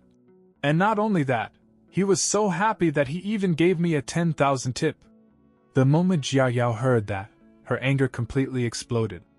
She snapped, shouting, How dare you keep that tip? That money belongs to my Wang family, do you understand? While Jia Yao was throwing a full-blown tantrum, Feng Chao quickly stepped in and tried to calm her down with logic. His expression turned serious. Jia Yao, this isn't the time to cry over a tip. The real question is, where did he get so much money from? Even if he stole vegetable money for 3 whole years, there's no way he could save up 1 million. Those words made Jia Yao freeze. She went silent, then suddenly, her eyes lit up. Wait. She remembered something. He often used to go to my grandmother's house to look after her dog, and you know my grandmother. Her house is filled with old, valuable antiques. What if he secretly stole 1 or 2 antiques and sold them? The moment she said it, Feng Chao immediately agreed. That must be it. Call your family right now. Tell them to check if anything is missing. Without wasting a second, Jia Yao pulled out her phone. Meanwhile, over at the Wanha Hotel banquet hall, the atmosphere was completely different. It was already very late, yet President Tang and the other big guests still hadn't left. Everyone was waiting for just one thing. Who was the mysterious person who sent that outrageously expensive bracelet? They all wanted to catch a glimpse of this secret figure. At the same time, Qin Hongyan was growing restless. She kept glancing toward the entrance, her brows tightening. So much time has passed, why hasn't the gift sender shown up yet? Even with traffic, he should have arrived by now. A troubling thought suddenly crossed her mind. Could it be that bracelet was actually sent by Ye Chen? Just then, Jia Yao's mother's phone rang inside the hall. Seeing daughter on the screen, she picked up casually. "Hello, dear, how did everything go? The divorce with that loser is done, right?" But Jia Yao's voice on the other end was filled with panic and fury. "Mom, go to Grandma's house right now. Check if any of her old calligraphy or paintings are missing." Then she screamed, accusing. "That bastard Ye Chen definitely stole our family's things and sold them for money."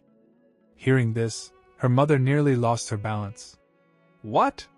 That loser stole your grandmother's antiques?" Her loud voice didn't go unnoticed. Qin Hongyan heard every word. She took a deep breath, as if all her curiosity had finally been answered. Exhaling cigarette smoke slowly, she thought to herself, "Damn. I thought that guy was some big shot. Turns out he's just a petty thief." Her interest vanished instantly.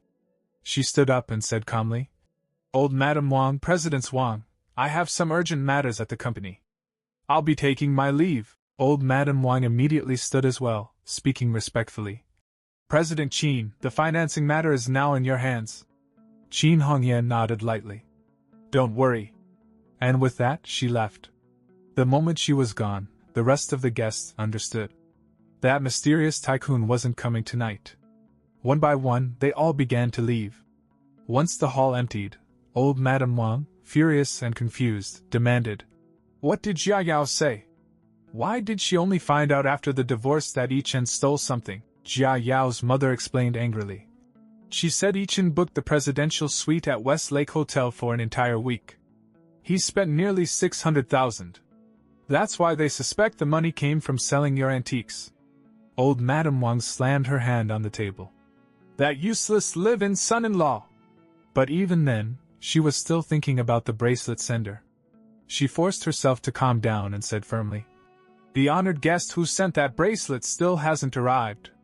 We cannot lose such a huge opportunity because of that trash."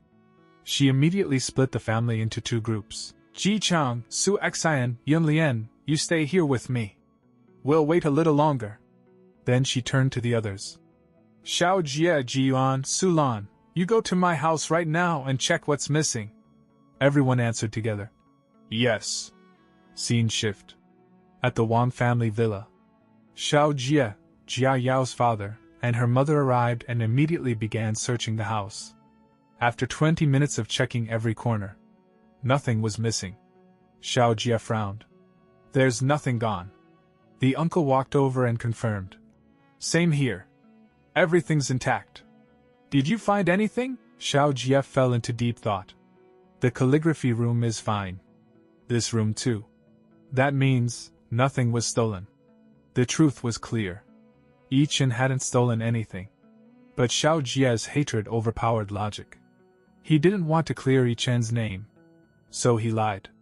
"Oh, I haven't finished checking yet. You should search again, just in case something was missed." The uncle nodded. "All right." The moment the uncle left, a filthy idea formed in Xiao Jie's mind. He walked to a shelf and picked up an extremely expensive watch. Holding it, he sneered to himself. This was Grandpa's watch.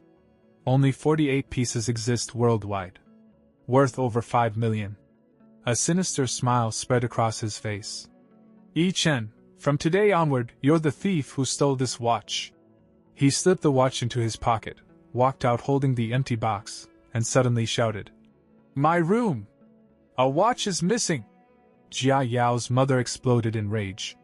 "So that's how that loser could afford the presidential suite." Without delay, Jia Yao's father called old Madame Wang. "Mom, we found it. Grandpa's Richard Mille watch is gone." On the other end, old Madame Wang trembled with terrifying fury. "Bring him to me. I want to cut off his hand today." But the moment Xiao Jie heard Ye Chen's name again, his legs went weak. The memory of being beaten last time flashed in his mind. "I don't want to get beaten again," he immediately started acting. My injury hurts so badly. I need to go to the hospital first. Uncle, you go ahead. I'll come later." Before anyone could stop him, he ran away. Left with no choice, Jia Yao's father called Jia Yao. "Are you still at Westlake Hotel?" Scene shift. Westlake Hotel. On the phone, Jia Yao froze. What? Grandpa's Richard Mille watch is missing? 5 million? I understand. She hung up. Feng Chao asked nervously. What happened? Jia Yao clenched her teeth, eyes blazing. Ye Chen really did steal from my grandmother. Just wait, I'll make him pay. She stormed toward the receptionist and shouted. What's Ye Chen's room number? Feng Chao panicked. Jia Yao, what are you planning to do? She snapped back. What do you think? I'm taking him back. He stole a 5 million watch. But Feng Chao noticed something strange. She didn't look angry. She looked excited. Why do you look so excited? He asked suspiciously. Why does it feel like Wang Jia Yao actually wants to see Ye Chen? Worried about causing trouble, Feng Chao tried to stop her. I can't afford to offend the owner of this hotel. Don't make a scene. Just call the police. She shoved him away. Why are you such a coward? If you're scared, stay here.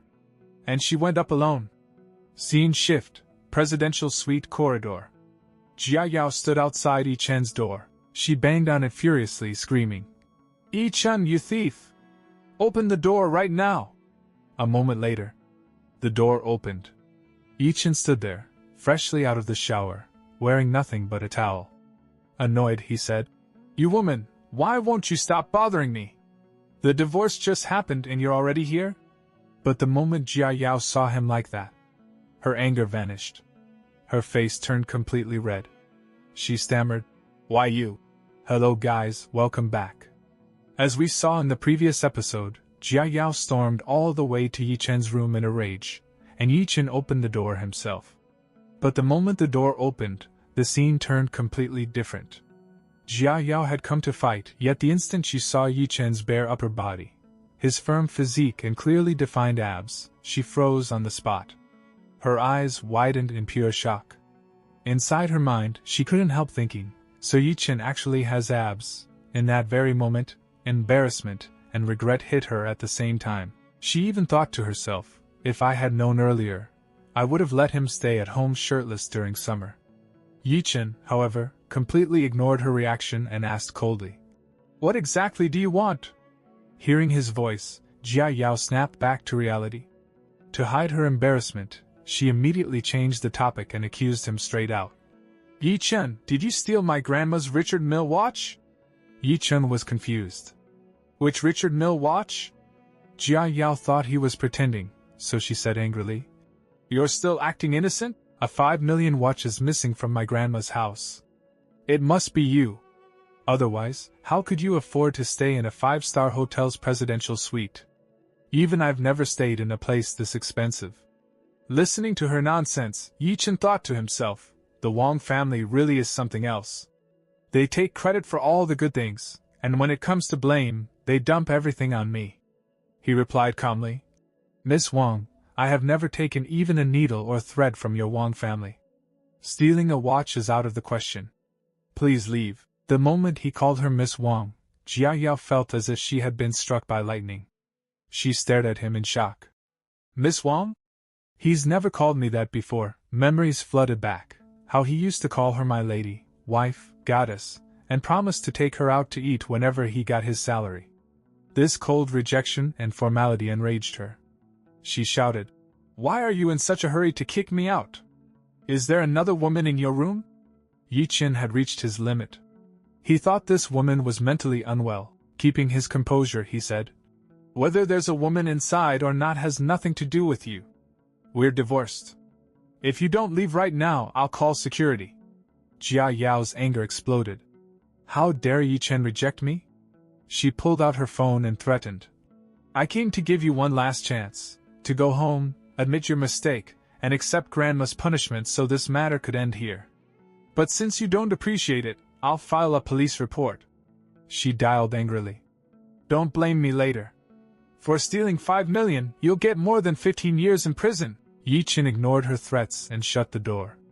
Outside, Jia Yao kept screaming, If you kneel down and apologize right now. But the door was already locked. Inside the room, Ye Chen calmly dried his hair, looked at himself in the mirror, and laughed softly. Just because I loved her, I always knelt, always apologized. Since when did liking someone mean lowering yourself this much? Outside, Jia Yao continued banging on the door. Ye Chen, open up! I've already called the police. Just wait for jail. The scene then shifts. When old Madame Wang heard that Jia Yao had called the police, she exploded. What? Jia Yao called the police? Jia Yao's mother immediately defended her. Mom, Ye Chen must have refused to cooperate. That's why Jia Yao had no choice. Besides, he's no longer part of our family. We can't handle this with family justice anymore. Old Madame Wang snapped back. Who told her to call the police? Family matters should be handled by us. Then she coldly added, forget it. Maybe Ye Chen is destined to rot in jail. That live-in son-in-law has already stained our family's name. 10 minutes later, the scene returns to the hotel. The police arrive and ask, are you Miss Wang Jia Yao? You reported that Ye Chen stole a 5 million watch from your family? Seeing the police, Jia Yao immediately plays the victim. Yes. Ye Chen was our live-in son-in-law. We just got divorced. He stole our family's watch and sold it. That's how he's been staying in this 5-star hotel's presidential suite for a week. He even hired a hooker. She urges them. Comrades, arrest him and bring him down immediately. An officer orders the receptionist. Call Ye Chen and tell him to come down. The receptionist nervously agrees and calls the room. The phone keeps ringing, but inside Ye Chen is fast asleep. When he doesn't answer, Jia Yao's suspicion turns into certainty. He didn't even pick up. He must be guilty. The two officers exchange looks and say together, let's go upstairs and check. They take the elevator, reach Ye Chen's room, and ring the bell. When Ye Chen opens the door and sees the police, he's slightly surprised, but his face remains calm. The leading officer says, are you Mr. Ye Chen? I'm Director Li from the district police station. We received a report from Miss Wang Jia Yao accusing you of stealing a 5 million watch. Is this true? Ye Chen answers confidently. I took nothing from the Wang family. Director Li doesn't fully believe him. Scanning him up and down, he says skeptically, forgive me, but I heard you were once the Wang family's live-in son-in-law with little money, doing food delivery for the past 6 months. You received nothing in the divorce. Yet this presidential suite costs 80,000 per night, and you booked it for a week. If you didn't steal the watch, where did the money come from? Without hesitation, Ye Chen turns around. Wait a moment, he returns with documents, and places them in front of Director Li. This is the equity transfer contract of Washing Group. I am now its largest shareholder, and the newly appointed CEO. He hands over a business card. Here's my card. The moment the officers see it, they're stunned. This black background, yellow text. Swiss metal, diamonds embedded. Just this card alone costs 10,000 yuan. Another officer whispers. This feels exaggerated. Could it be fake? Director Li asks. Can your information be verified on SkyEye? Ye Chen replies calmly. The founder of SkyEye, Dr. Zhang Chao, is my second brother's university classmate. Since I haven't officially joined the office yet, I asked him to hide my data. If you trust SkyEye, I'll have it open temporarily. He makes a call. Dr. Zhang, the police want to check my SkyEye profile. Please open it for 10 minutes. After hanging up, he says, you can check now. The officers search Washing Group, and their eyes go wide. Ye Chen, CEO of Washing Group. Director Li still hesitates. Could this be hacking? Ye Chen sighs. I didn't want to show off my wealth, but since you still don't believe me. He opens his banking app and shows them. Here's my account. Take a look. The officer checks the balance and nearly loses his breath. Below the transactions. Available balance, over 10 billion. So many zeros. He blurts out. This is 10 billion. The chapter begins with Ye Chen still talking to the two police officers. As he listens to them, he starts thinking to himself. Fortunately, when we got married, we signed a prenuptial property agreement. When we divorced, Wang Jiayao never checked my real assets under my name. Then he calmly says to the two police comrades, to be honest, this is just one of my cards. However, the money in this card alone, I'm afraid that even if you sold all of the Wang family's assets, it wouldn't amount to even half of what's inside. At that moment, a serious expression appears on Ye Chen's face. Do you really think I would steal a watch worth nearly 5 million? Hearing this, the police officer also turns serious and says, Mr. Yi, you must be a young master from some wealthy family, right? Then why would you be willing to become a live-in son-in-law of the Wang family? In response, the protagonist answers with full attitude. It was a family agreement. I had no choice. I hope you can keep my secret, especially don't tell the Wang family. I don't want to have any more involvement with them. After hearing Ye Chen's words, both police officers are completely shocked. The officer standing at the back thinks to himself, the thoughts of rich people are really weird. Then the experienced officer says, Mr. Yi, rest assured. Regarding your privacy, we will not reveal it to anyone else. The two officers turn around to leave. Before leaving, one of them says, Sorry to disturb your rest. We should get going. Ye Chen stands at the door and replies calmly, Not at all. Take care. 2 minutes later, in the hotel lobby, the two police officers informed Jiayao and Feng Chao. Mr. Ye Chen said he did not take your Wang family watch. I think you should go back and check again, see if you forgot it somewhere else. Hearing this, both of them are completely stunned. Feng Chao says, How is this even possible? Jiayao also refuses to believe it. How can you believe what he said? If he didn't steal our family stopwatch, then where did he get the money to stay in a 5-star hotel? He's just a poor food delivery guy. Hearing their words, the two police officers are internally shocked. They know exactly what they saw with their own eyes, and how much money was in Ye Chen's card. 10 billion. They both think to themselves, is there really a poor person in this world worth 10 billion? Then the police officer says in a serious tone, Miss Wang Jiayao, before there is concrete evidence, we have no right to arrest Mr. Yi. If you insist on arresting him, please produce evidence, such as videos or photos of him stealing the watch, and evidence of him selling the watch and receiving money. They turn around to leave. But before going, the officer adds, Additionally, let me say one more thing. Don't call your ex-husband a poor and useless person anymore. After all, you were once husband and wife. Saying such things about the other party is too hateful. Hearing this, Jiayao shouts angrily, I didn't say anything wrong about him. If he had even a little ambition, I wouldn't have divorced him. The other police officer responds calmly, It was you who divorced Mr. Yi.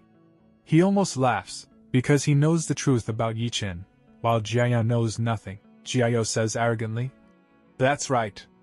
I took the initiative to divorce him. Does he already regret it? In response, the police officer gives a thumbs up and says, A husband with tens of billions in assets rejecting the CEO of Huachen Group, the one who should regret it is you. Right. He says this only in his heart. Jiayao neither hears it nor understands it. Suddenly, Jiayao asks, Is there a woman in his room? She is still secretly jealous. The police officer replies, Mr. Ye Chen is alone in the room. There is no one else. Hearing this, Jiayao feels a little relieved and softly says, I know, he still loves me. She is still lost in her own dreams.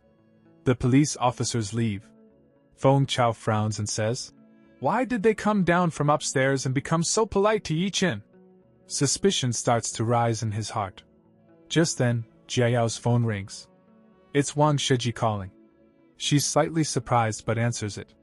Jiayao, I heard you called the police. Did they arrest him and take him to the station? Jiayao replies, No. The police said there was no evidence. They can't arrest him. On the other side, Shaoji asks, Evidence? What kind of evidence? Jiayao says, Evidence of stealing the watch and proof of receiving money from selling it. Hearing this, Shaoji thinks, that's impossible. The watch is right here on my wrist. Then a light flashes in his mind. But I can forge evidence of Ye Chen selling the watch. Laughing, he says to Jiayao, Leave this matter to me. I'll go check who he sold the watch to. Don't worry, I'll definitely send him to prison. He hangs up the phone. Jiayao stares at her phone, thinking about Ye Chen. If brother Shaoji really sends Ye Chen to prison, what will happen then? She recalls the past, How the protagonist used to take care of her and praise her. "Miss, is this dress okay? It's barely acceptable." Thinking of all this, her heart softens slightly.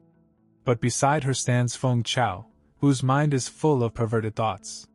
He moves closer, places his hand on her shoulder, and says softly, "Honey, let's stay at Westlake for a night tonight." Jia Yao immediately feels disgusted. She slaps Feng Chao hard across the face and says, "You can't even sell a single Ye Chen yet you dare to sleep with me?" After saying that, she leaves. Feng Chao holds his slapped cheek and thinks viciously, "Ye Chen, you ruined my fun twice. When you come out, I definitely won't let you off." At that moment, Feng Chao's friend walks over, whistling. "Brother Chao, this cheek is hot."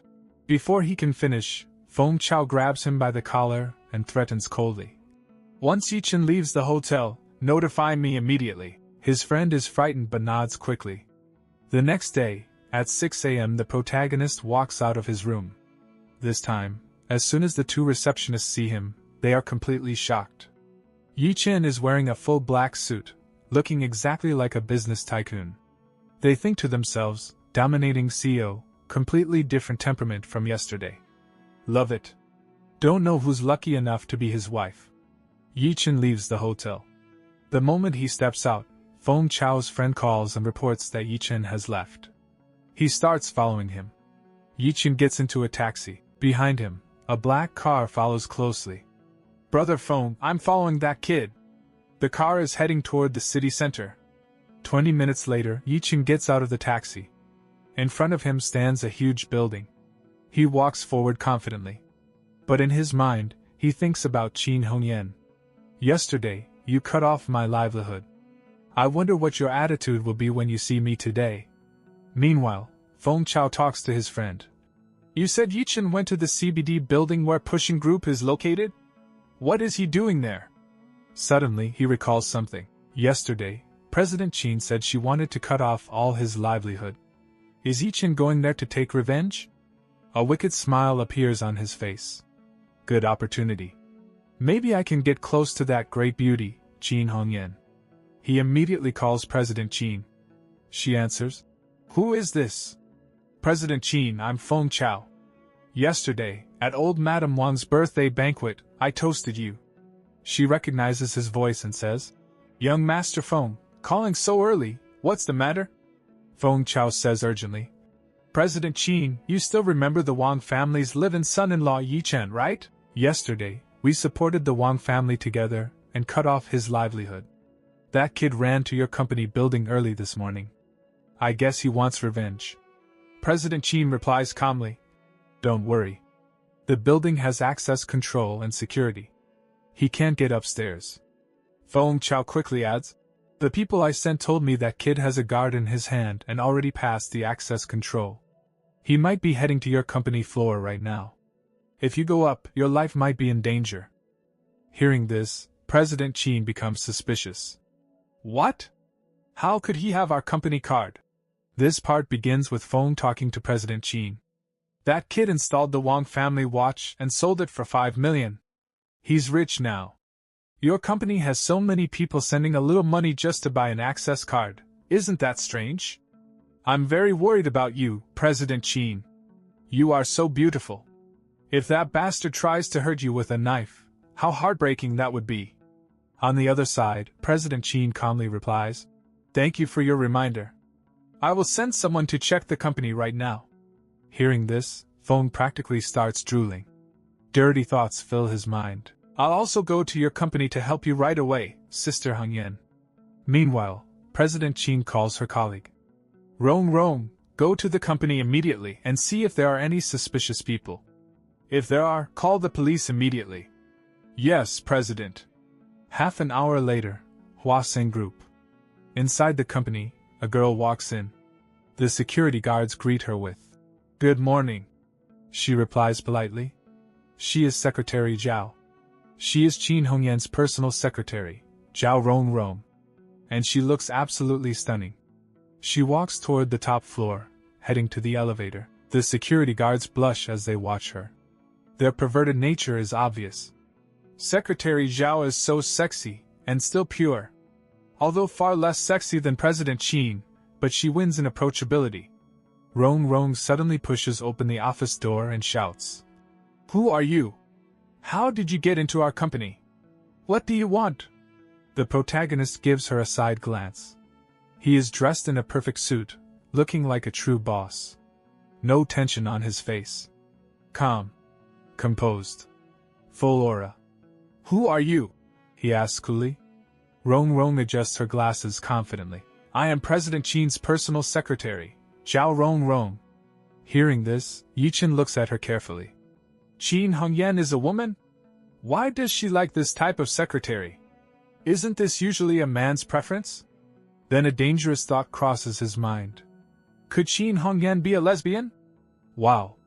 What imagination. Rong Rong slams both hands on the table and glares at him. "What are you thinking? Answer my question quickly. What are you doing in our company?"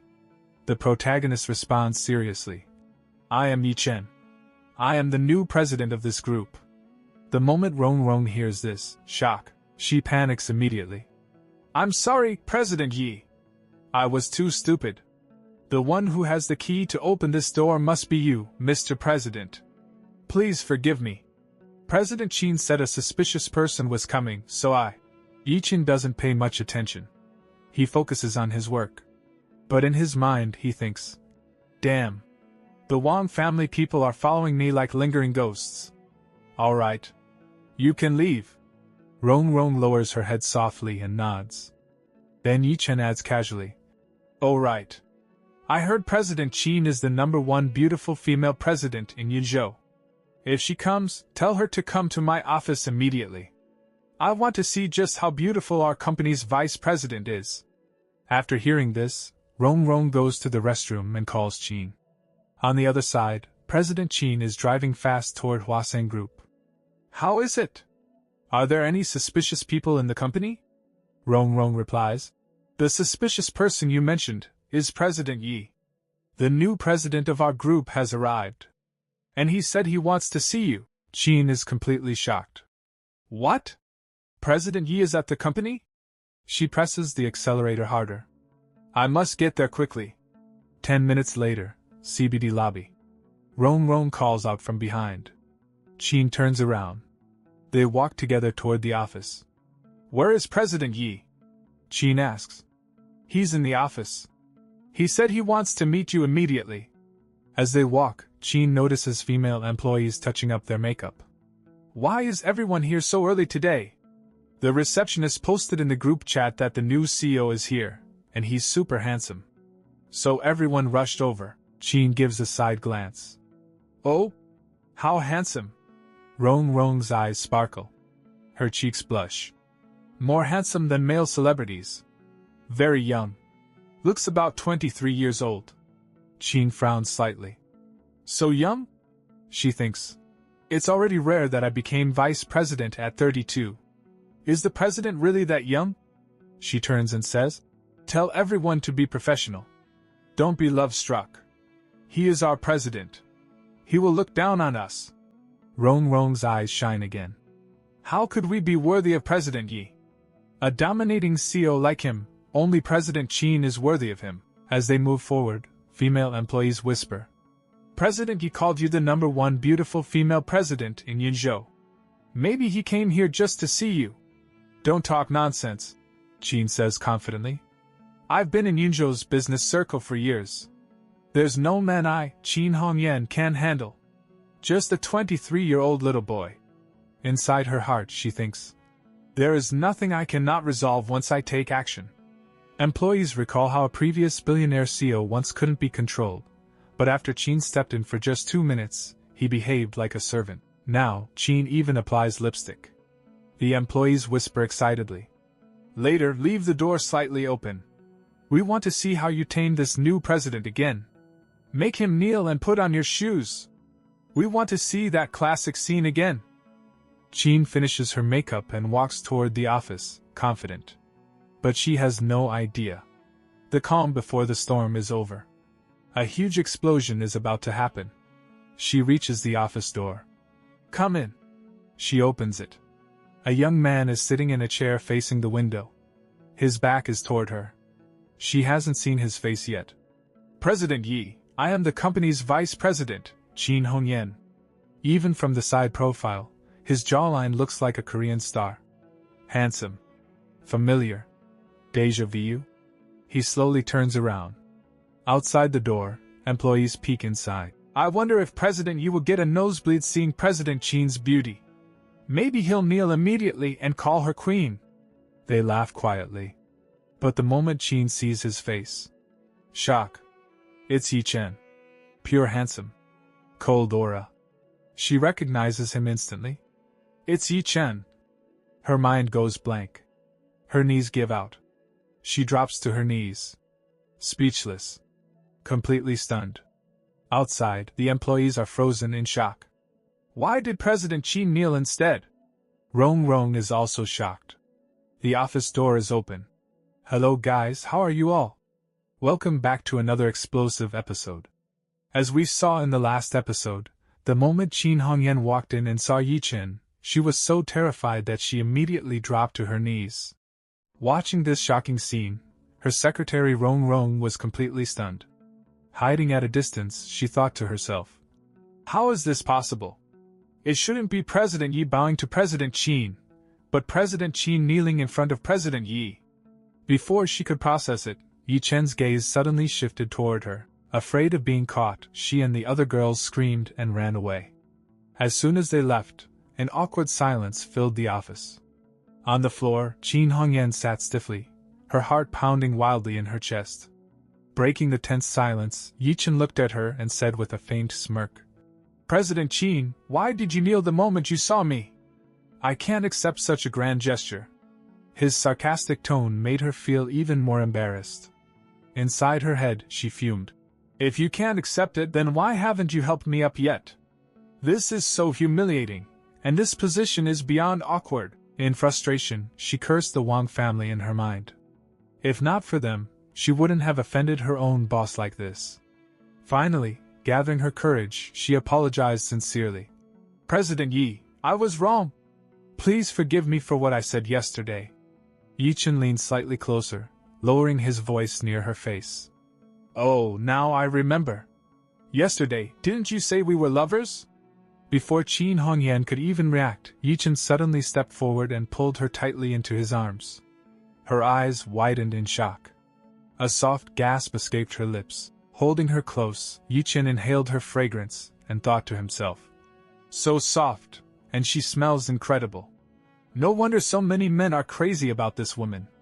Then he whispered smoothly near her ear, I heard I even rented an entire island just to make you my girlfriend.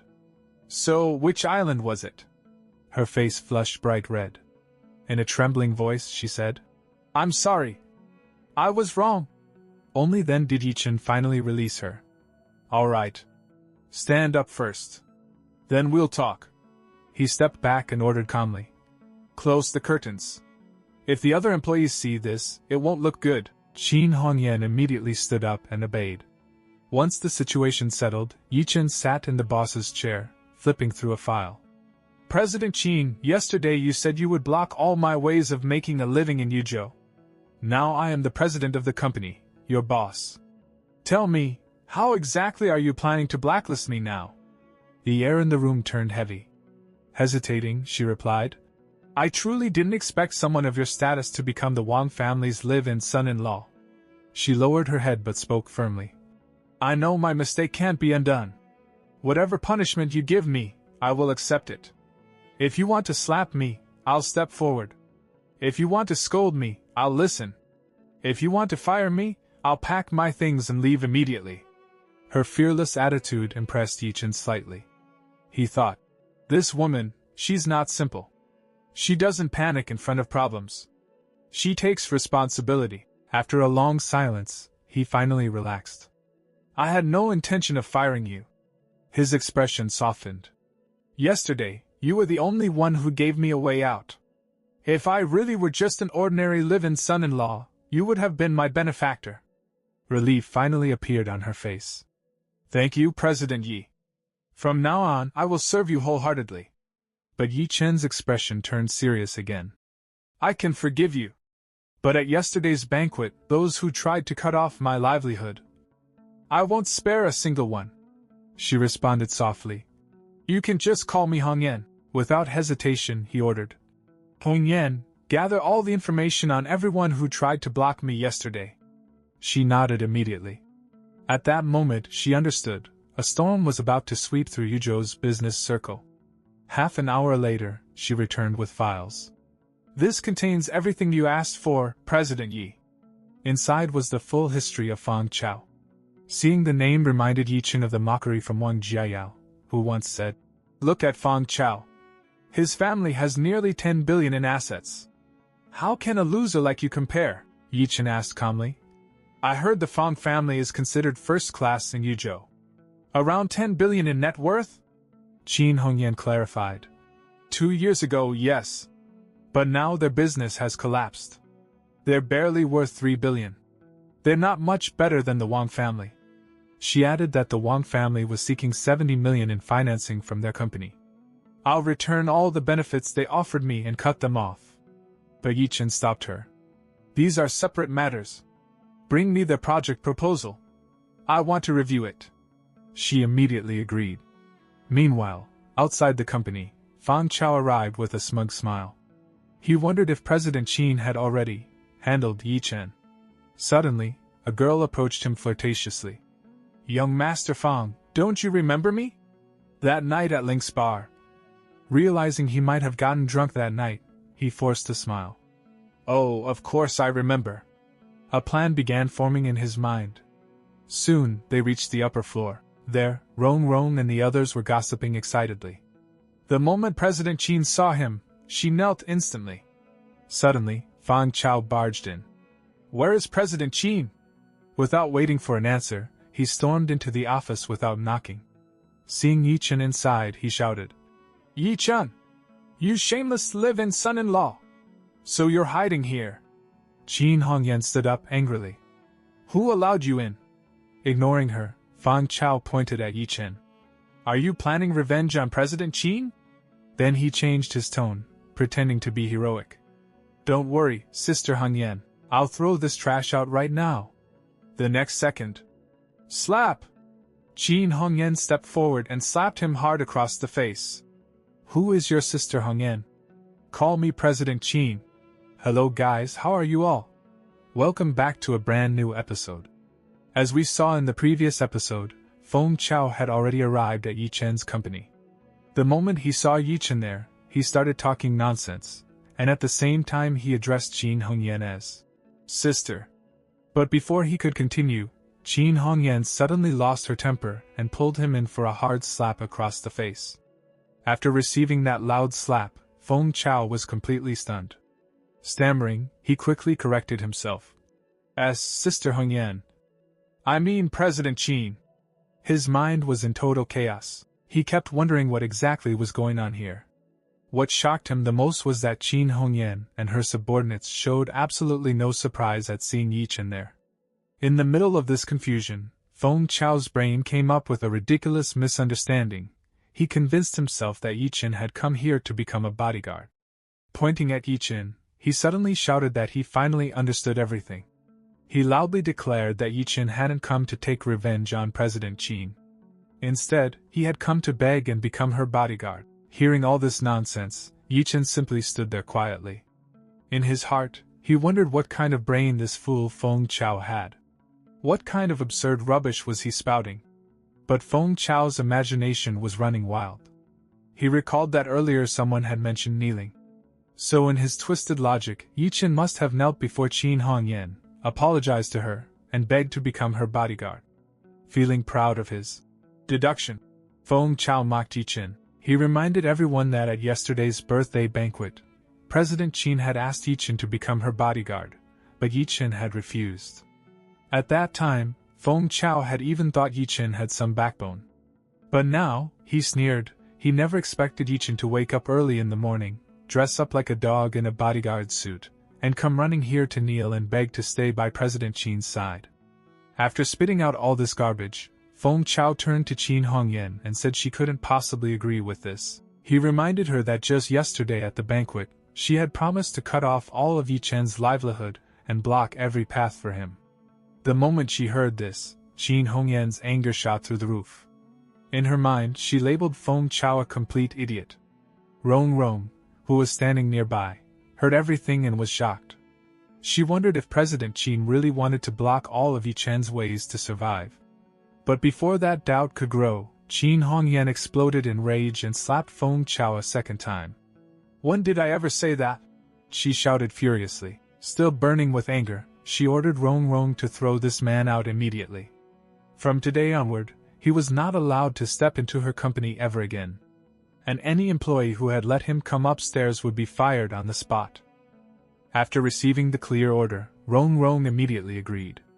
2 bodyguards stepped forward to escort Feng Chao out. Although humiliated, Feng Chao swallowed his anger. He thought about how he was the respected young master of the Feng family, yet he had just been slapped twice in public. The most humiliating part was that it all happened in front of that useless live-in son-in-law. As the bodyguards dragged him away, he still wasn't done. He shouted at Ye Chen, warning him not to think that becoming Qin Hongyan's bodyguard meant he was untouchable. He told Ye Chen to just wait. Soon he would make sure Ye Chen couldn't even eat properly, would end up sleeping on the streets, and finally land in jail. After those threats, he was shoved out. Later, sitting inside his car, Feng Chao started the engine with extreme anger and frustration written all over his face. He cursed Qin Hongyan, calling her a cheap woman who had only gained power by relying on her looks and other men. Gripping the steering wheel tightly, he swore that once he fully controlled Wang Jiaxiao, one day he would make Qin Hongyan kneel before him and call him Daddy. He even threatened to toy with her brutally. In his frustration, he remembered Ye Chen again and decided he had to inform the Wang family immediately that this useless Ye Chen had become Qin Hongyan's bodyguard. 1 hour later, the scene shifted to Shirshan Villa. After hearing everything Feng Chao reported, old Madame Wang was shocked. She asked him to repeat what he had just said. Was it true that that useless, abandoned live-in son-in-law had actually become Qin Hongyan's bodyguard? Feng Chao confirmed that he had seen it with his own eyes. Ye Chen was standing in Qin Hongyan's office, holding her documents. Yan was stunned. Xiao Jia also questioned the basis of this claim. Adding fuel to the fire, Feng Chao said he had heard that the moment Ye Chen saw Qin Hongyan, he immediately knelt down and begged for forgiveness. He speculated that maybe Qin Hongyan had developed a liking for Ye Chen at the banquet and had a soft heart, which was why she accepted him. Hearing this, Jieqi's anger skyrocketed. She screamed that Ye Chen was truly shameless for kneeling before another woman. Jealousy and rage consumed her. She thought about how many chances she had given him to kneel and admit his mistakes. If he had knelt and begged her, she would have forgiven him. She wouldn't have divorced him. She wouldn't have called the police. But in 3 years of marriage, he had never knelt before her. And now he had knelt before another woman. In that tense moment, Yan mocked her, saying it seemed Jieqi's charm hadn't worked on him. She even boasted that if Ye Chen were her husband, she would have made him kneel on the very first day, and wash her feet every day after. Grinding her teeth, Jieqi swore that if she got another chance, she would make him kneel from morning till night. She then turned to her grandmother, and demanded that since Qin Hongyan had broken her promise, they should cut off all contact and take action against her. But suddenly, old Madame Wang slapped Jieqi and scolded her for talking nonsense. She reminded everyone that their 70 million financing was still in Qin Hongyan's hands. How could they afford to offend her? Later, old Madame Wang personally called Qin Hongyan and demanded an explanation. Qin Hongyan calmly explained that things were not as they seemed. She apologized and admitted she could not fulfill her previous promise. In her heart, she smirked. If old Madame Wang ever found out that the so-called useless live-in son-in-law was actually her real boss, President Yi, she would probably faint from shock. Old Madame Wang, suppressing her excitement upon hearing President Ye's name, offered to send her son Jichang to personally meet President Yi and discuss the project. After the call ended, she strictly instructed Jichang to perform perfectly during the meeting. Meanwhile, she ordered the investigation against Ye Chen to continue. They must gather all evidence against him. Xiao Jia proudly claimed he had already found proof that Ye Chen had stolen from gang hooligans. Old Madame Wang praised him and said to keep the evidence safe. At the right time, they could send Ye Chen to jail, or even use him as leverage against Qin Hongyan. After humiliating Jiechi's family in comparison to others, Jiechi completely broke down. Trembling with humiliation, she ran out of the house. Ignoring her mother's calls, she drove straight toward Huashan Group, furious and determined to teach Ye Chen a harsh lesson. Moments later, she entered the underground parking lot of Huashan Group. But as soon as she looked ahead, her mouth fell open in shock. Standing right there in front of her were Ye Chen and Qin Hongyan together. Hello guys, how are you all? Welcome back to another video. So just like we saw in the previous episode, Wang Jiayao had already stormed her way to Ye Chen's company in pure rage. The moment she stepped into the underground parking lot, she saw something that completely froze her. There stood Ye Chen and Qin Hongyan, together. And when she saw Ye Chen, dressed sharp, looking insanely handsome and well put together, she was completely stunned. Jealousy burned inside her as she thought. So this bastard really upgraded himself after divorcing me? She couldn't take it anymore. She slammed her car door open, stepped out, and shouted furiously. Ye Chen! Have you no shame? You actually became Qin Hongyan's dog? Hearing her sudden scream, Ye Chen turned around. He was clearly surprised. What is Wang Jiaya doing here? He muttered. On the other side, Qin Hongyan also felt something strange seeing the arrogant eldest daughter of the Wang family here. But Jiaya wasn't done. She kept yelling like she was doing him a favor. So you knelt in front of Qin Hongyan and begged her? If you could throw away your self-respect like that, why didn't you kneel in front of me and beg? Her tone was disgusting, like she was granting mercy. I gave you so many chances. If you had just knelt and begged me, you would still be the son-in-law of the Wang family today. At this point, Ye Chen's patience snapped. You have the nerve to ask why I didn't kneel before you. Don't you think you're talking way too much? His anger flared up. Just the day before yesterday, you booked a room with that guy surnamed Fang and cheated on me. And after all that, you still wanted me to kneel and apologize to you? But Jiayao had zero shame. At my birthday banquet yesterday, I gave you a chance. If you had knelt, I would have told Grandma not to force the divorce. You could still be my husband. She even pointed angrily at Qin Hongyan. At Westlake Hotel, if you had knelt and begged, I wouldn't have called the police. In both situations you just had to kneel. So why kneel for her and not for me? I was your wife. Her logic was insane. Ye Chen replied coldly. Kneeling before your wife isn't shameful, but kneeling before a cheating wife is. For the past 3 years, I really spoiled you too much. That line hit hard. But Jiayao exploded. You spoiled me? It's obvious I spoiled you. I shouldn't have treated you so well. That's why you've become so uncontrollable. The family even blames me for not keeping you under control. Her arrogance hit peak level. You're just a live-in son-in-law. If I had known earlier, I would have made you kneel every day and pour out the water you used to wash my feet. And then... slap! The sound echoed across the entire parking lot. Jiayao screamed and held her cheek. The one who slapped her? Qin Hongyan. Her face was filled with pure fury. You cheated first. And you still feel no guilt? As a woman, don't you feel any shame? Jiayao froze, trembling in anger. How dare you hit me? Qin Hongyan shot back.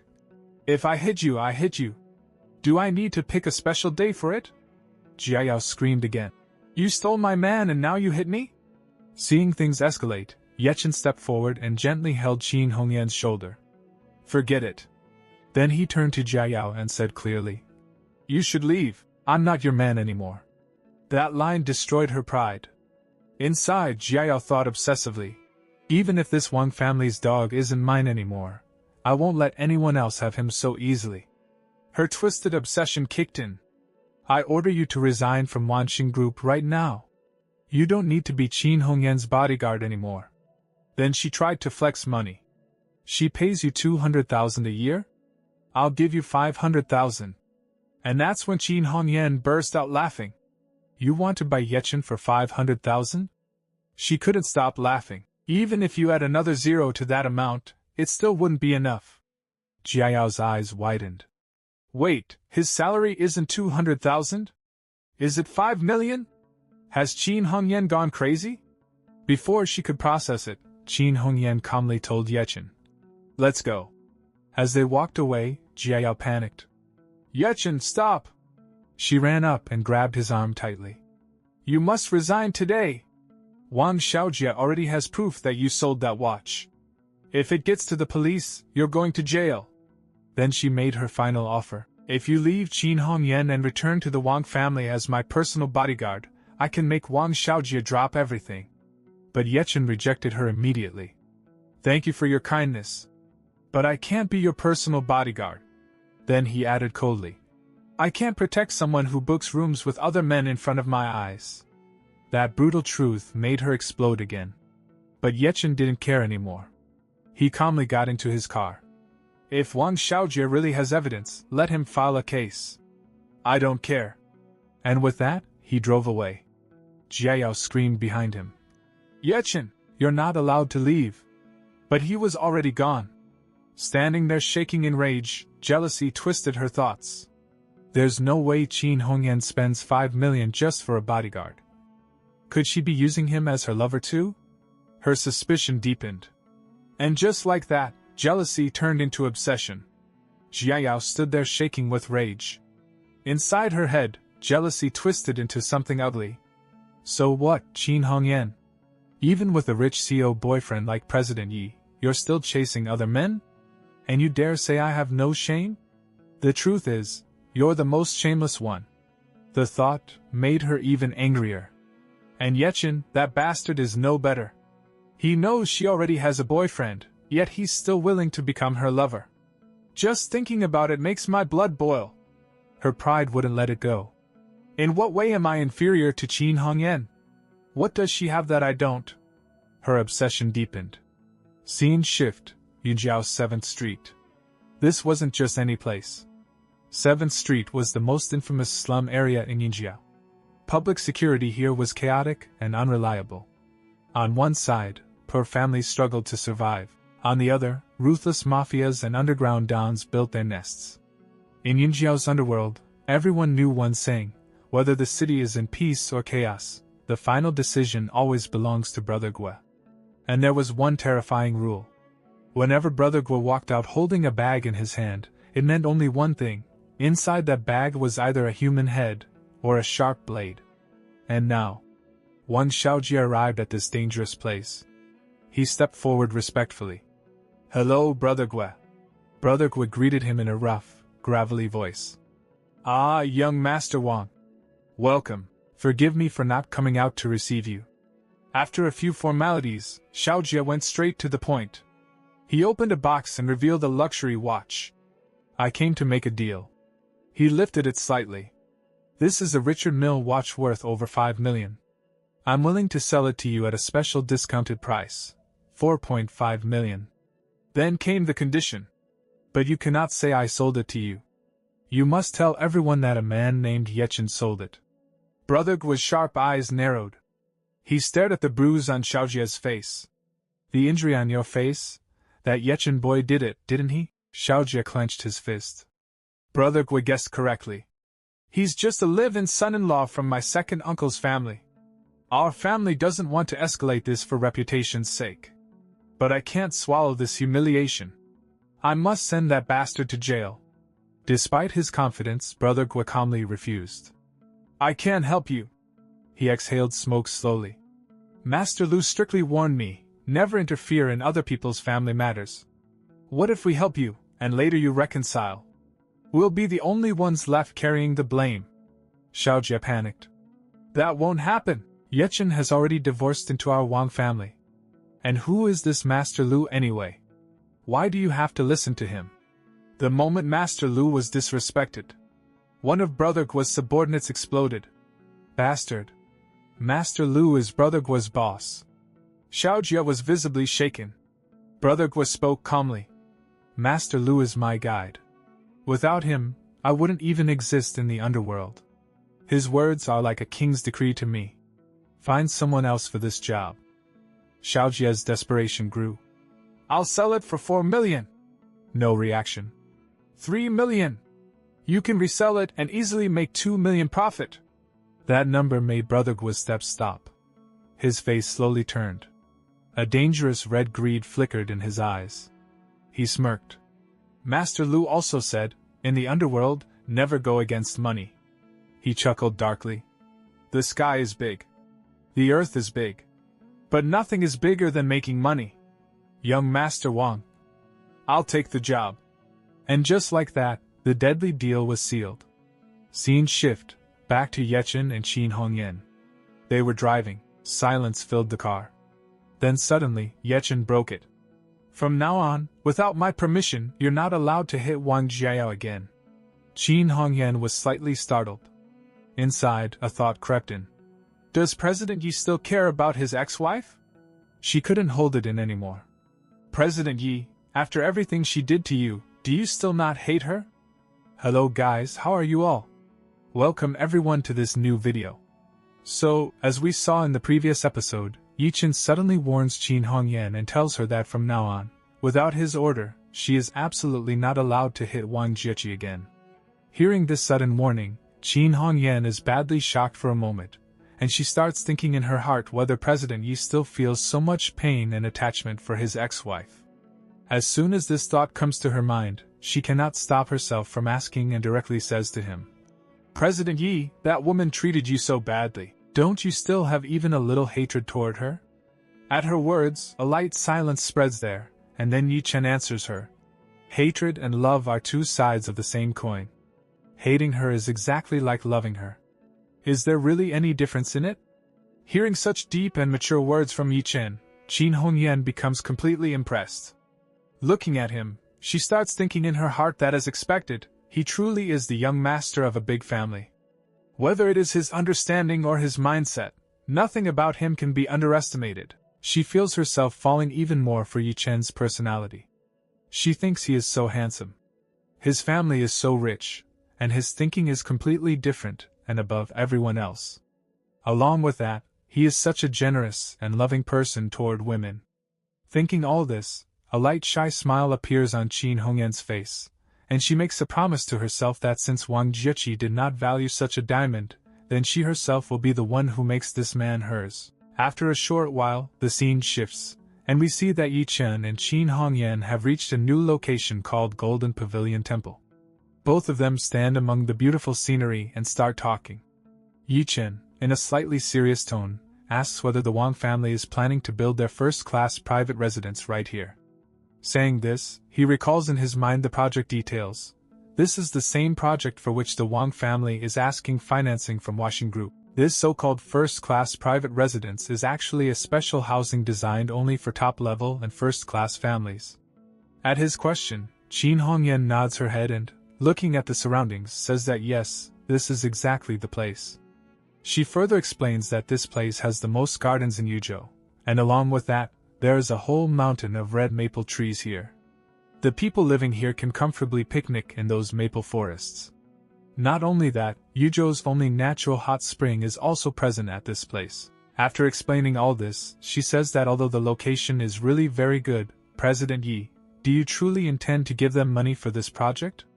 The Wang family has treated you extremely badly and beyond limits. But at this moment, Ye Chen's expression remains completely calm, and he says that to tell the truth, this project was actually his own idea. Hearing this, Qin Hongyan is shocked and asks in surprise whether it is possible that the Wang family secretly stole his idea. Seeing her shock, Ye Chen calmly explains that she cannot say that. He tells the whole story in detail, saying that he could clearly see that the Wang family always wanted to move toward becoming a first-class family in Yuzhou.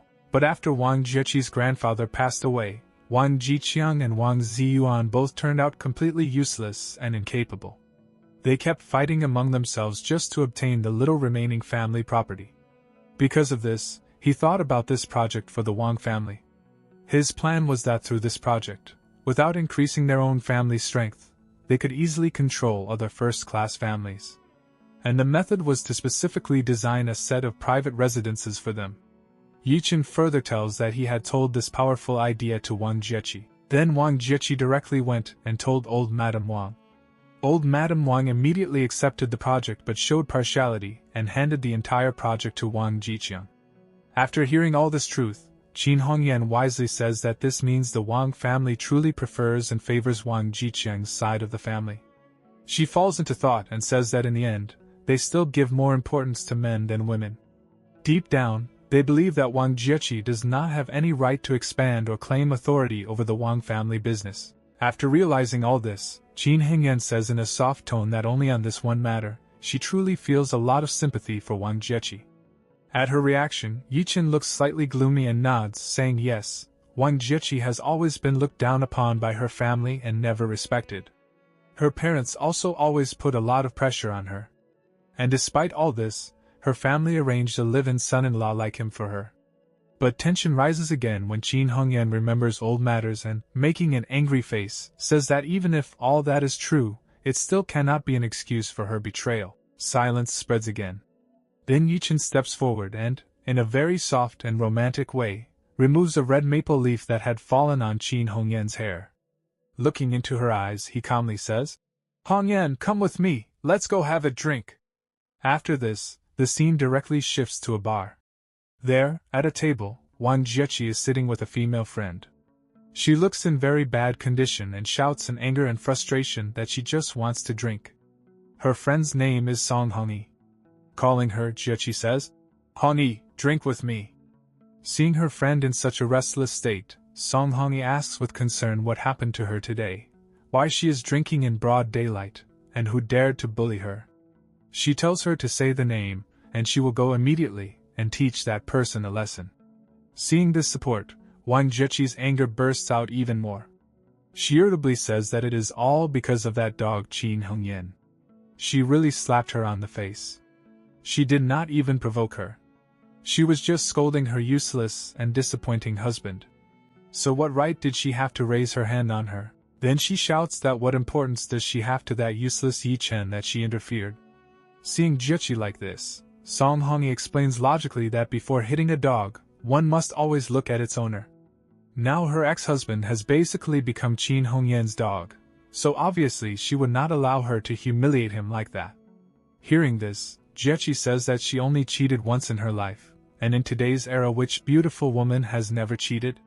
Then she looks at Song Hongyi and shouts that she herself cheated twice. Hearing this, Song Hongyi is completely shocked. The wine in her mouth sprays out like a fountain. Controlling herself, she asks why Jiechi is suddenly mentioning her. At least she was not caught by her husband. In defense, Jiechi vents her anger on Ye Chen, saying he is just a live-in son-in-law. Even if he knew everything, why could he not silently endure it? She says she asked him to kneel before her, but he clearly refused. Instead, he turned around, kneeled before Qin Hongyan to apologize, and willingly agreed to become her bodyguard. Looking confused and jealous, she asks what the reason could be. She could have paid him just as much money. Hearing this, Song Hongyi thinks and seriously analyzes the situation. She says that in the past 3 years, from what she understood about Ye Chen, he loved Jiechi very deeply and cannot change his feelings so easily. She confidently explains that he rejected her offer and chose to become Qin Hongyan's bodyguard because he wants Jiechi to respect him and see him at a higher level. This goes over Jiechi's head, and she asks in confusion. Seeing her blank expression, Song Hongyi explains in detail that if he used her money, he would feel inside that he is still living off her and surviving on her leftovers. But money earned from others would allow him to stand proudly before her.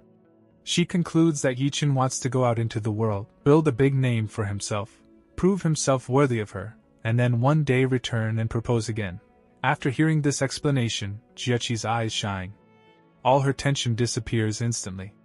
She thinks excitedly that this must be true, and a proud smile appears on her face. With attitude, she flips her hair back and says she already knew that useless man still loves her. Seeing her overconfidence, Song Hongyi reminds her whether she did not want someone of equal status. She says Jiechi could marry Feng Chao. Hearing his name, Jiechi wrinkles her nose and says Feng Chao is too much of a playboy and does not know how to care for people. At least Ye Chen is not like that. Song Hongyi says that if things do not work out, she can divorce again and keep Ye Chen as her fallback guy, her backup plan. An honest and simple man like him would happily accept that. Hearing this selfish plan, Jiechi says she is really evil, but the next moment bitterness appears on her face, and she angrily says that Ye Chen made her very sad and disappointed, so he deserves all this. During the discussion, Song Hongyi asks another doubt, was he not always a house husband? Then why did he suddenly start doing food delivery in the past 6 months? Jiechi recalls in a flashback that about half a year ago, when their whole family had gone to Switzerland for vacation, he fell sick and desperately needed money. He could not contact them, so later he decided to earn money himself. While they are talking, Jiechi's phone suddenly rings loudly on the table. The screen shows young Master Wang. She quickly picks up the call. On the other side, Wang Xiaojie tells her to immediately come to Grandma's house because he has found evidence against Ye Chen regarding selling that watch. The scene cuts to the next morning inside the grand building of Washing Group. As soon as Ye Chen enters through the main gate with a boss-like aura, all the employees respectfully greet him. Suddenly his phone rings again. It is Wang Xiaojie. He tells him to quickly come to Grandma's house and says he has already invited the man who bought his watch. If he has courage, he should come and confront him face to face. Hearing this childish threat, Ye Chen remains calm on the call but thinks deeply inside. He never sold that watch. So where did this witness come from? After thinking, he says that whatever it is, he will come and settle this matter once and for all so they stop bothering him for no reason. He cuts the call without waiting for a reply. After putting down the phone, he turns to Secretary Zhu Rongrong and asks whether she knows how to drive. She says yes. Hearing that, he immediately decides and tells her to drive him to Shirshan Villa. She respectfully replies, "Yes, sir." As we saw in the previous episode, Ye Chen was heading toward Shirshan Villa together with Zhu Rongrong. And now we see Ye Chen's car speeding forward toward Shirshan Villa. During the journey, while sitting inside the car, many thoughts are running through Ye Chen's mind. He looks outside through the window and thinks to himself, returning to Shirshan Villa, and this time taking my cousin back as the president of the Huasher Group. My feelings are honestly becoming a little complicated. After traveling for about 30 minutes, their car finally arrives at Shirshan Villa. As soon as the car stops, Zhu Rongrong quickly gets out of the driver's seat and hurriedly comes over to open the door for Ye Chen. Seeing this scene, Jia Yao's mother, who is standing there, is completely stunned. Suspicious thoughts appear in her mind as she thinks, isn't this Secretary Zi whom Qin Hongyan values the most? But why is she driving the car? At the same time, old Madame Wang also notices the scene. Confused, she thinks to herself, what is she doing here? And where is Ye Chen? Just then, after the door opens, Zhu Rongrong respectfully says, President Yi, we have arrived. Hearing this, Ye Chen steps out of the car and, with a boss-like attitude, says to her, Secretary Zhua, wait here for me. Rongrong immediately nods and replies, yes, sir. However, for the rest of the Wang family members standing there, all of this is extremely hard to digest. They look at each other in disbelief, and only one thought is running through their minds. Is Zhu Rongrong really acting as Ye Chen's driver? In the middle of this shocking moment, Jia Yao can't hold herself back and mutters, Ye Chen, how is this even possible? Before Ye Chen can react, Xiao Jie, who is standing there, suddenly bursts out laughing exaggeratedly. Mocking Ye Chen loudly, he says, oh, I get it now. Is this fake Ye Chen trying to create a scene like those stories where a normal food delivery guy humiliates a rich family to take revenge? Hearing his sarcastic remark, old Madame Wang also seizes the chance and says mockingly, oh yes, exactly. What are you showing off for? Watching all this just makes me laugh. Jia Yao's mother quickly agrees and says, yes, Xiao Jia is absolutely right. Xiao Jia laughs again and shouts at Ye Chen. Ye Chen, you've really gone too far with this acting. You're behaving as if you're actually the CEO of some big company. You even made secretaries would drive the car and open the door for you. Tell us honestly, how much money did you pay her to act in this drama? Meanwhile, Wan Yuan also jumps in and sneers. Who in this city doesn't know that you're just President Qin's dog in the Washing Group? Then what's the point of this useless attitude and fake show-off? Even after hearing all these insulting words from the Wang family, Ye Chen remains silent. In his mind, he thinks, the Wang family has always been like this. Their nature will never change. Can elephant tusks ever grow out of a dog's mouth? At that moment, his gaze suddenly falls on Jia Yao. He notices that she is actually smiling slightly. Seeing that smile surprises him, and he wonders, why is Wang Jiayao smiling? In reality, Jiayao is lost in her own fantasy. Looking at Ye Chen's new appearance, she happily thinks to herself, Hongyan was absolutely right. Ye Chen joined the washing group just to become successful one day and prove himself to me. And today, all of his actions are the biggest proof of that. Seeing Jia Yao's delusional smile, Ye Chen feels slightly irritated. He thinks in his mind, it seems their brains are filled with garbage. Then he calms himself and speaks to them in a cold, firm voice. Stop all this nonsense. Just tell me, where is the witness you were talking about? As soon as he asks this question, Xiao Jia smirks and points inside, saying, he's inside. Quietly follow me. Without further argument, Ye Chen and the others slowly walk inside Shirshan Villa. But the moment they enter, the scene completely changes. Inside, many thugs are standing there. Seeing them, Ye Chen pauses for a second and analyzes the situation in his mind. These people look like gangsters at first glance. What are people like them doing in Shirshan Villa? Just then, Brother Gua walks forward. The moment he sees Ye Chen, he smiles and says, Brother Ye Chen, it seems we meet again. Hearing this sudden statement, Ye Chen looks confused and asks, when and where have we met? Brother Gua pretends to be surprised and says, did you forget? Just a few days ago you came to me to sell a watch. I gave you 5 million for it. I'm Brother Gua. As soon as this statement comes out, Xiao Jie immediately takes advantage of the moment. Stepping forward, he mocks Ye Chen and says, even a normal high school kid knows who Brother Gua is. And you're saying you don't know him? I think you're just afraid to admit the truth.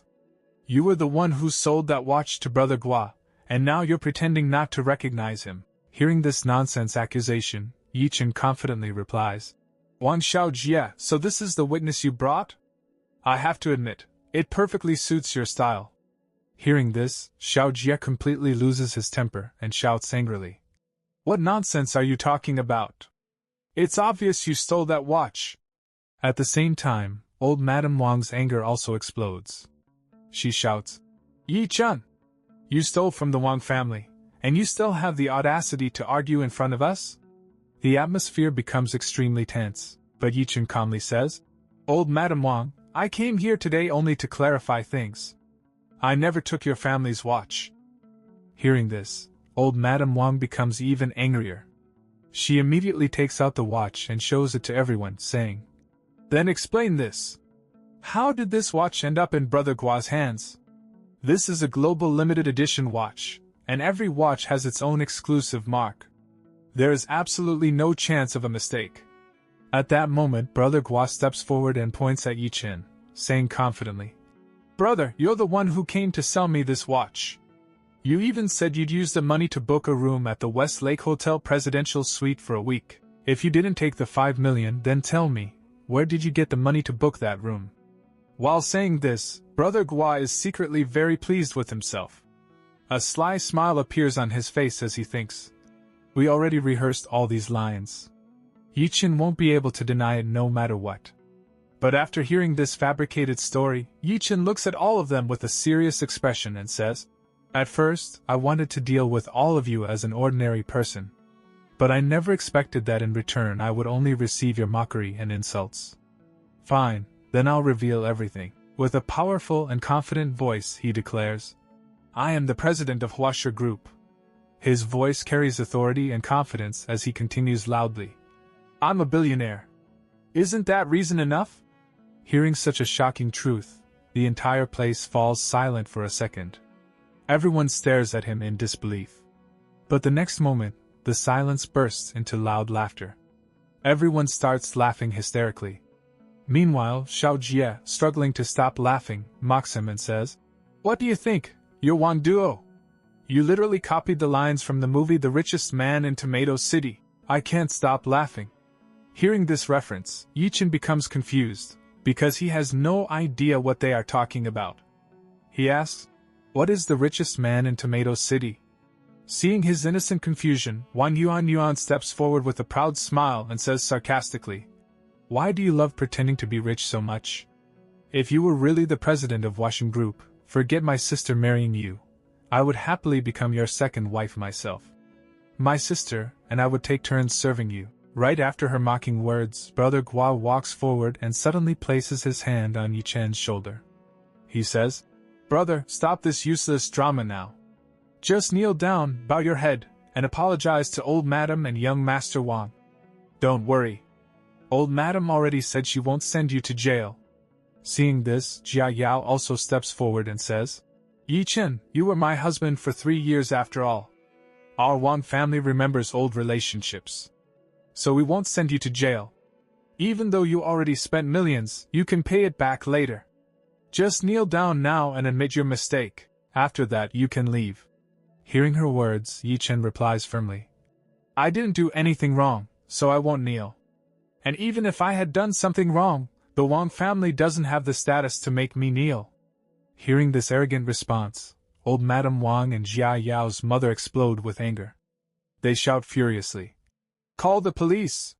Send this useless live-in son-in-law to jail for 10 years! But hearing the word police, Brother Gua immediately becomes nervous.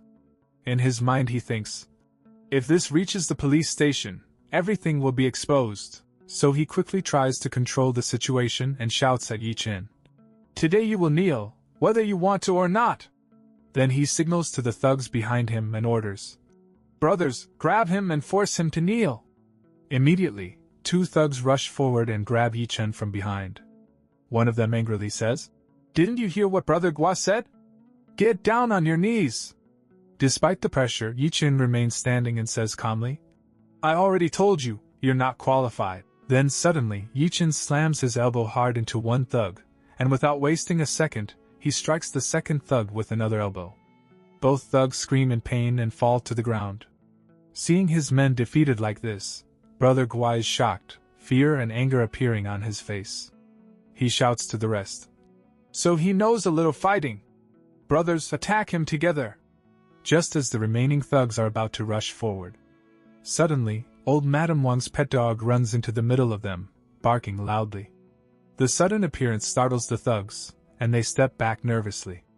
"Whoa! A dog! Where did this dog come from?" Instead of being afraid, the small dog runs straight in front of Ye Chen, barking at the thugs as if trying to protect him. Seeing this, Ye Chen calls out the dog's name, "Hua Hua." He steps forward, gently picks up the dog, and holds it to his chest. Looking at the dog, he says softly, "You little troublemaker, weren't you barking at me yesterday?" Old memories flood his mind as he thinks. Even though Hua Hua is old Madam Wang's favorite dog, for the past few years I was the one cleaning its poop and feeding it. Today, when I was in trouble, this little guy actually came to protect me. Then Ye Chen turns back toward the Wang family and says sarcastically, "Even a dog knows who treats it well. That's much better than certain people who are worse than pigs and dogs." As we saw in the previous episode, old Madam Wang's dog, Hua, stepped forward and stood in front of all those thugs to protect Ye Chen. Seeing this, Ye Chen gently picks the dog up and, with a smile, says, "You little troublemaker, weren't you barking at me just yesterday?" Then he looks toward the people standing there and says, "Even though this little Hua is old Madam Wang's favorite dog, for the past few years it was actually me who cleaned up after him and fed him. And today, when I was in trouble, Hua was the one who cared about me." After saying this, Ye Chen throws a bitter taunt at everyone present. "Even a dog knows who treats it well. That's far better than some people here who are worse than pigs and dogs." As soon as they hear these harsh words, the atmosphere instantly becomes even more tense. The family members' faces turn red with anger. At that moment, old Madam Wang angrily shouts, "Yun Yun! Bring Hua back to me!" Hearing her grandmother's voice, Yun Yun immediately responds and walks forward. She snatches the dog from Ye Chen and brings it back. Old Madam Wang then glares at Ye Chen and gives him a final warning. "Ye Chen, I will give you one last chance. Kneel down right now and admit your mistake so you can save yourself from physical pain." At that moment, the thugs begin surrounding him.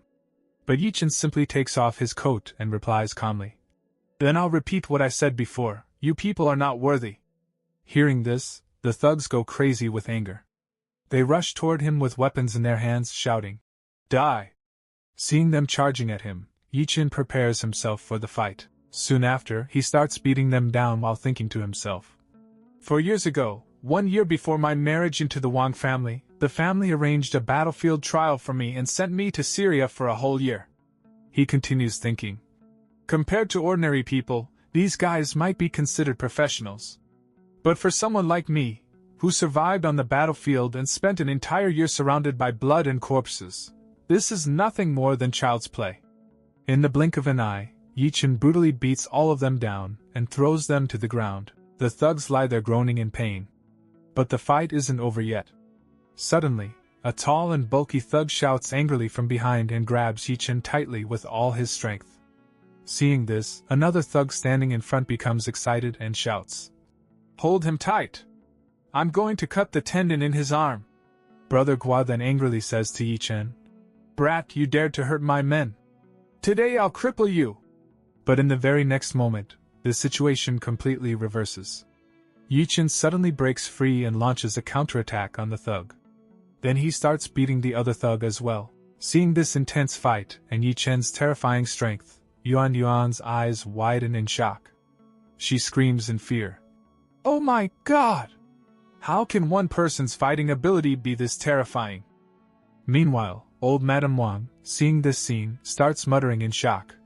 Could it be that the old man insisted on marrying Jiaki to Ye Chen because he knew about these skills of his? At the same time, Jia Yogi secretly thinks in her heart. Did Grandpa arrange my marriage with him so that he could protect me?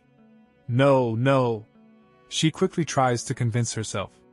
Grandpa arranged this marriage because his family is rich.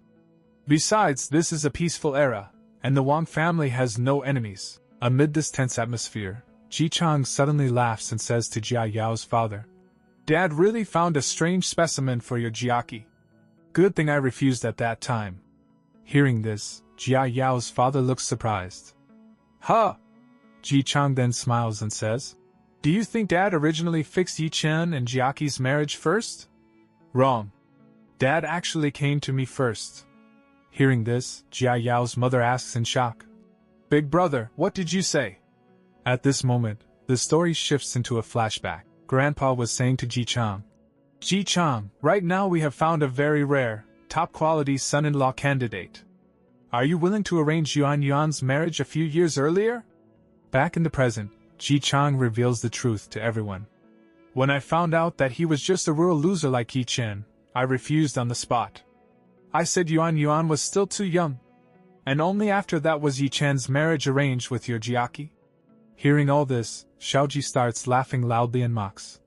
"So that means Jia Yao actually picked up the man that my little sister didn't even want." After hearing this, Yuan's attitude becomes even more arrogant. She proudly says, "Oh my!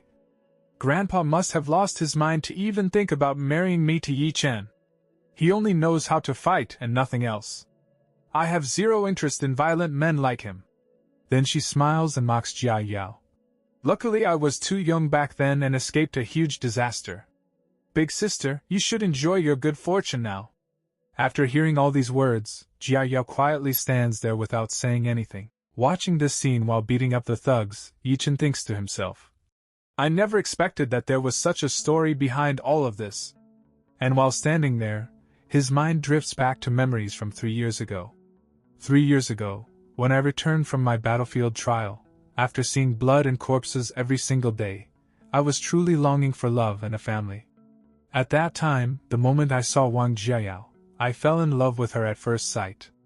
I thought that I would spend my whole life with such a cute and beautiful girl. But now, as he compares that beautiful memory with today's harsh reality, he thinks to himself, "I never expected that our relationship would end like this." At that moment, Ye Chen starts walking straight toward Brother Gua. Seeing Ye Chen approaching him in anger, Brother Gua becomes extremely nervous. He slowly steps back and stutters, What are you doing?" But without wasting any time, Ye Chen moves forward, grabs Brother Gua's arm, and twists it so hard that the loud cracking sound of a bone breaking echoes in the air. Brother Gua screams in pain. Seeing him writhing in agony, Ye Chen angrily asks, "Tell me, why did you falsely accuse me of stealing? And who instructed you to do it?" But Brother Gua, still trembling in pain, replies stubbornly, "Because I'm part of the underworld, I stopped caring about life and death a long time ago.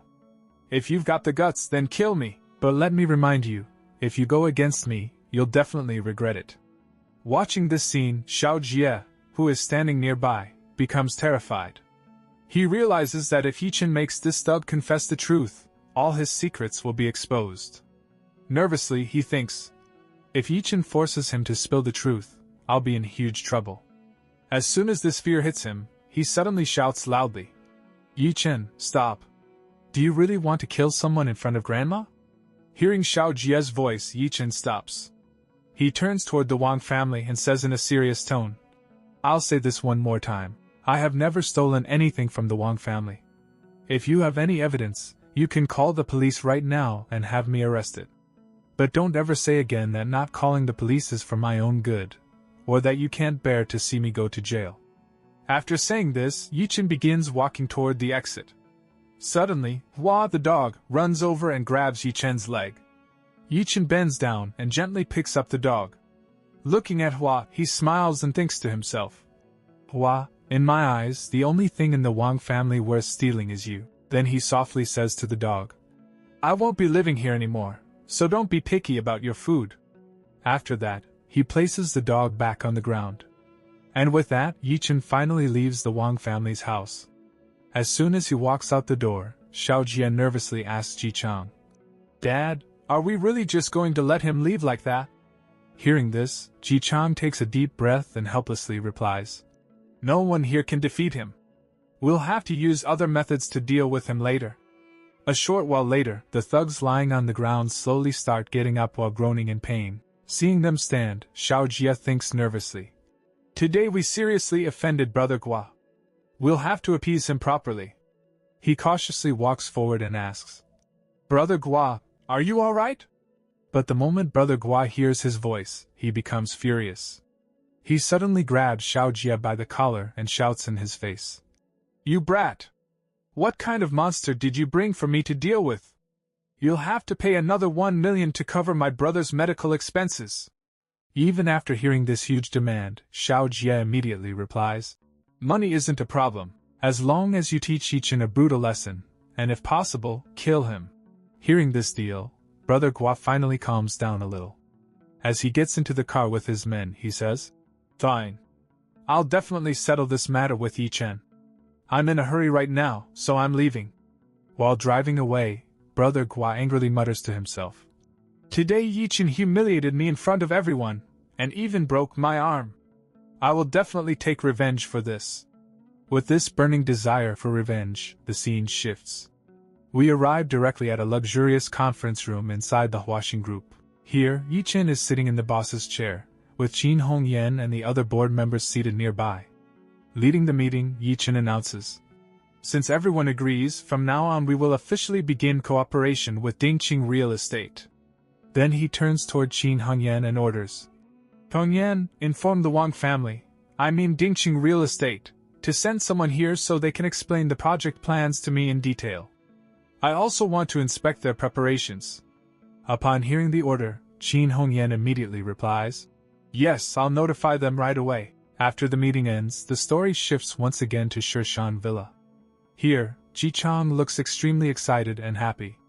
He runs in and excitedly tells old Madame Wang, Mom! President Qin just called me. She said that the CEO of Huaxing Group has agreed to finance us with 70 million. However, he wants to meet me face-to-face to discuss the project so he can personally see how well prepared we are. Hearing this, old Madame Wang becomes overjoyed. She tells her son, Ji Chang, you must perform well so that President Yi gets a good impression of you. We want to continue cooperating with Huaxing Group in the future. Hearing this, Ji Chang confidently replies, Yes, I will definitely perform well in front of President Yi. But just then, Yuan suddenly walks in. She wants to take advantage of this opportunity to meet the rich CEO.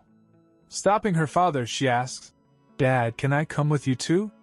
Last time we saw that Wang Jiqiang was getting ready to go to President Ye's company. Just then, Yuan suddenly arrived there and started insisting that she go with him as well. Seeing this, Jiqiang was a little surprised and asked her, Are you going there too? Hearing this, Yuan replied with great confidence, I heard that he is handsome and young, not like the other CEOs. As soon as she said this, Jiechi, who was standing there, could not hold herself back anymore and immediately interrupted her, saying, Yuan, no matter how handsome President Yi is, he already belongs to someone else. Did you forget that President Qin and President Yi are lovers? After hearing Jiechi say this, a proud expression appeared on Yuan's face, and she said arrogantly, What does that have to do with you? They are only lovers, they are not married. And besides, I am younger than Qin Hongyan and my figure is better than hers, so why can't I snatch President Yi away from her?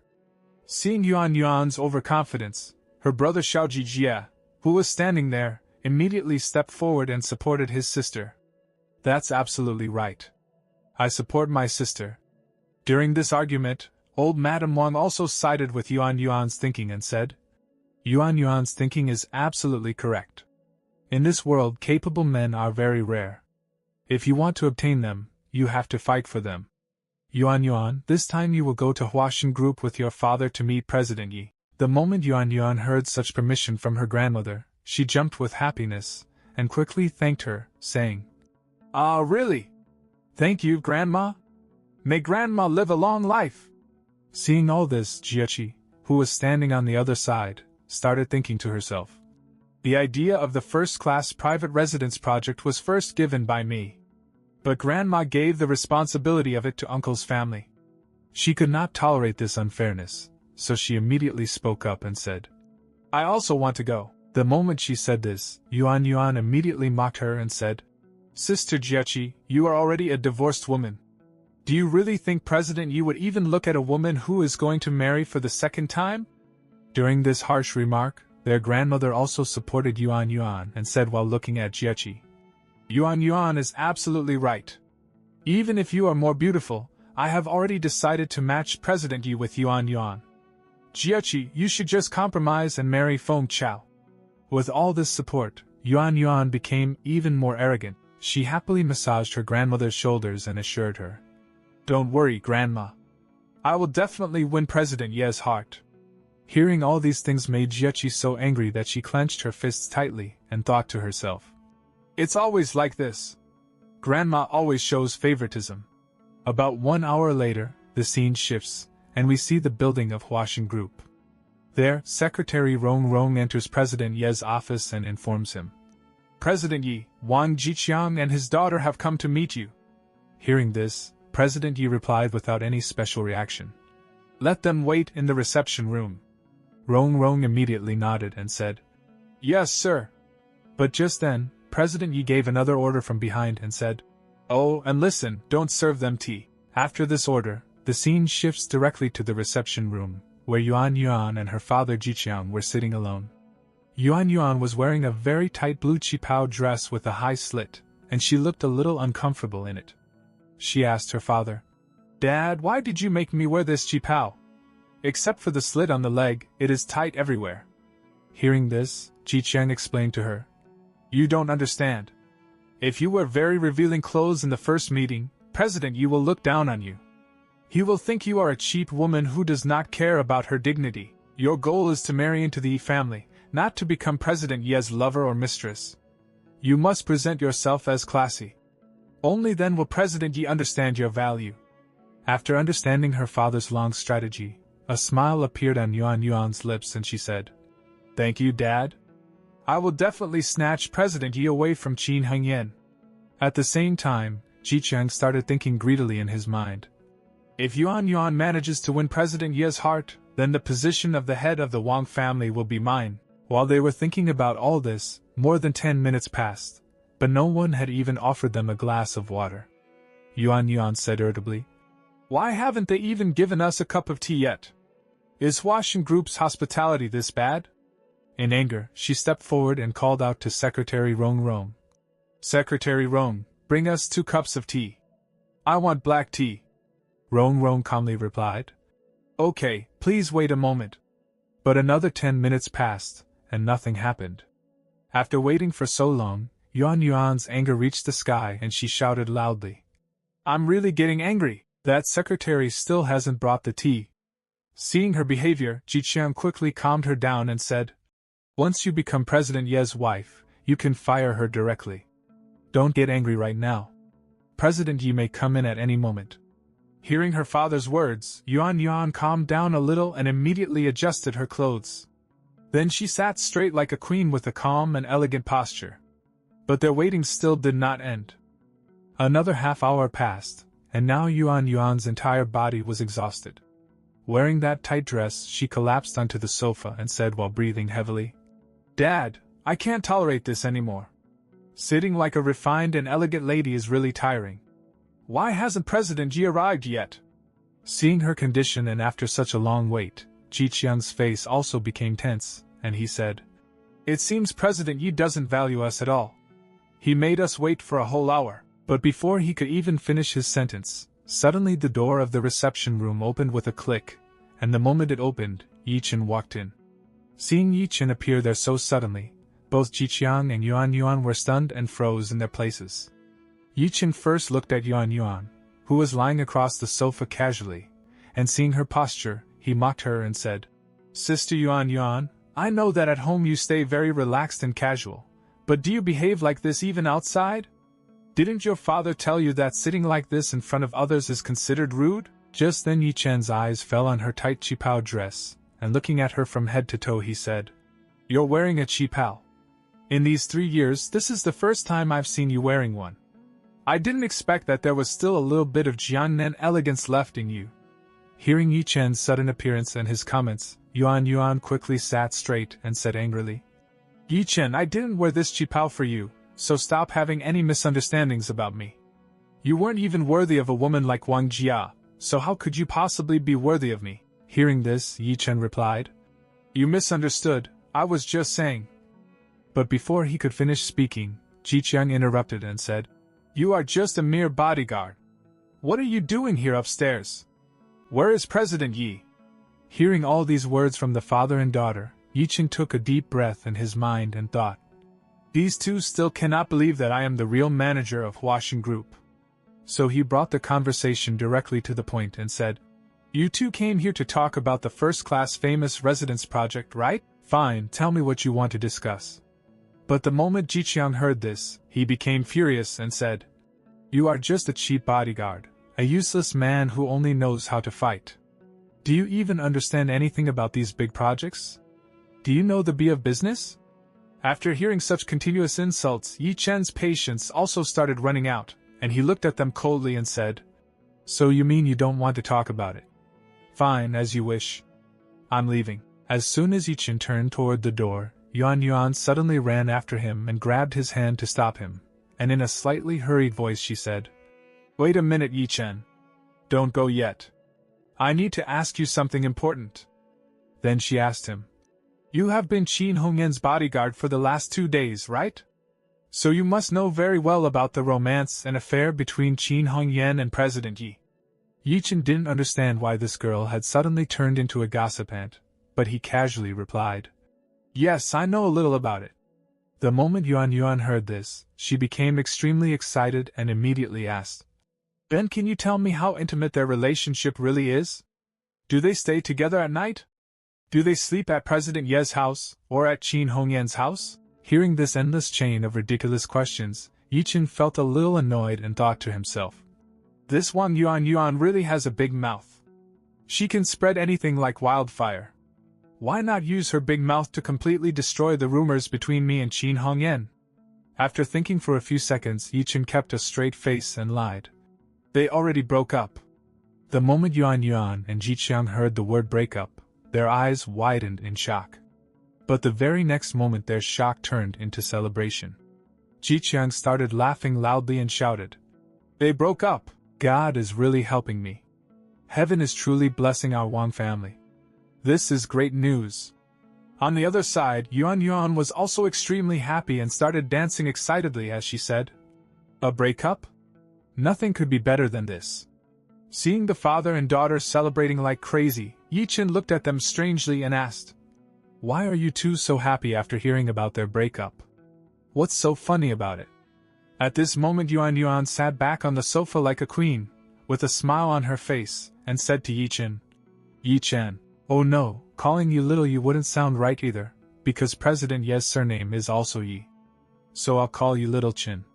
Hearing this sudden change in her attitude, Ye Chen became confused and thought to himself. In just a few seconds you changed my name and title 3 times. What exactly is going on inside your small brain? Then Ye Chen said, your brain really works like a pig's. Now you are just an ordinary employee of Huaxin Group, right? That means President Ye is your boss. You should know that President Ye's future wife is going to be your ex-sister-in-law, my daughter Wan Yuan. Our family wants to form a powerful alliance with Huaxin Group through Yuan's marriage. If this plan succeeds, even a brat like you will become a distant relative of our family. Hearing these unrealistic fantasies, sweat appeared on Ye Chen's forehead. He looked at Yuan and asked, I'm asking you seriously, Sister Yuan. Are you really so arrogant and overconfident that you think President Yi will fall for you the moment he sees you? Hearing this, Yuan proudly replied, as long as the other person is a man, it is impossible for him to ignore my charm and beauty. I have always kept myself pure, and I have never even had a boyfriend before. I just need to take the initiative and show a little of my magic, and President Yi will definitely become crazy about me. And yes, there's one more thing. I have always suspected that the person who gifted that $1 million jet bracelet at Grandma's birthday party was none other than President Yi himself. Maybe President Yi has been my biggest admirer for a long time. After hearing all these ridiculous fantasies from her, it is going to be very interesting to see what new drama will happen next. And with that, brothers, the chapter ends here. If you liked the video, make sure to subscribe to the channel. Until next time, bye bye.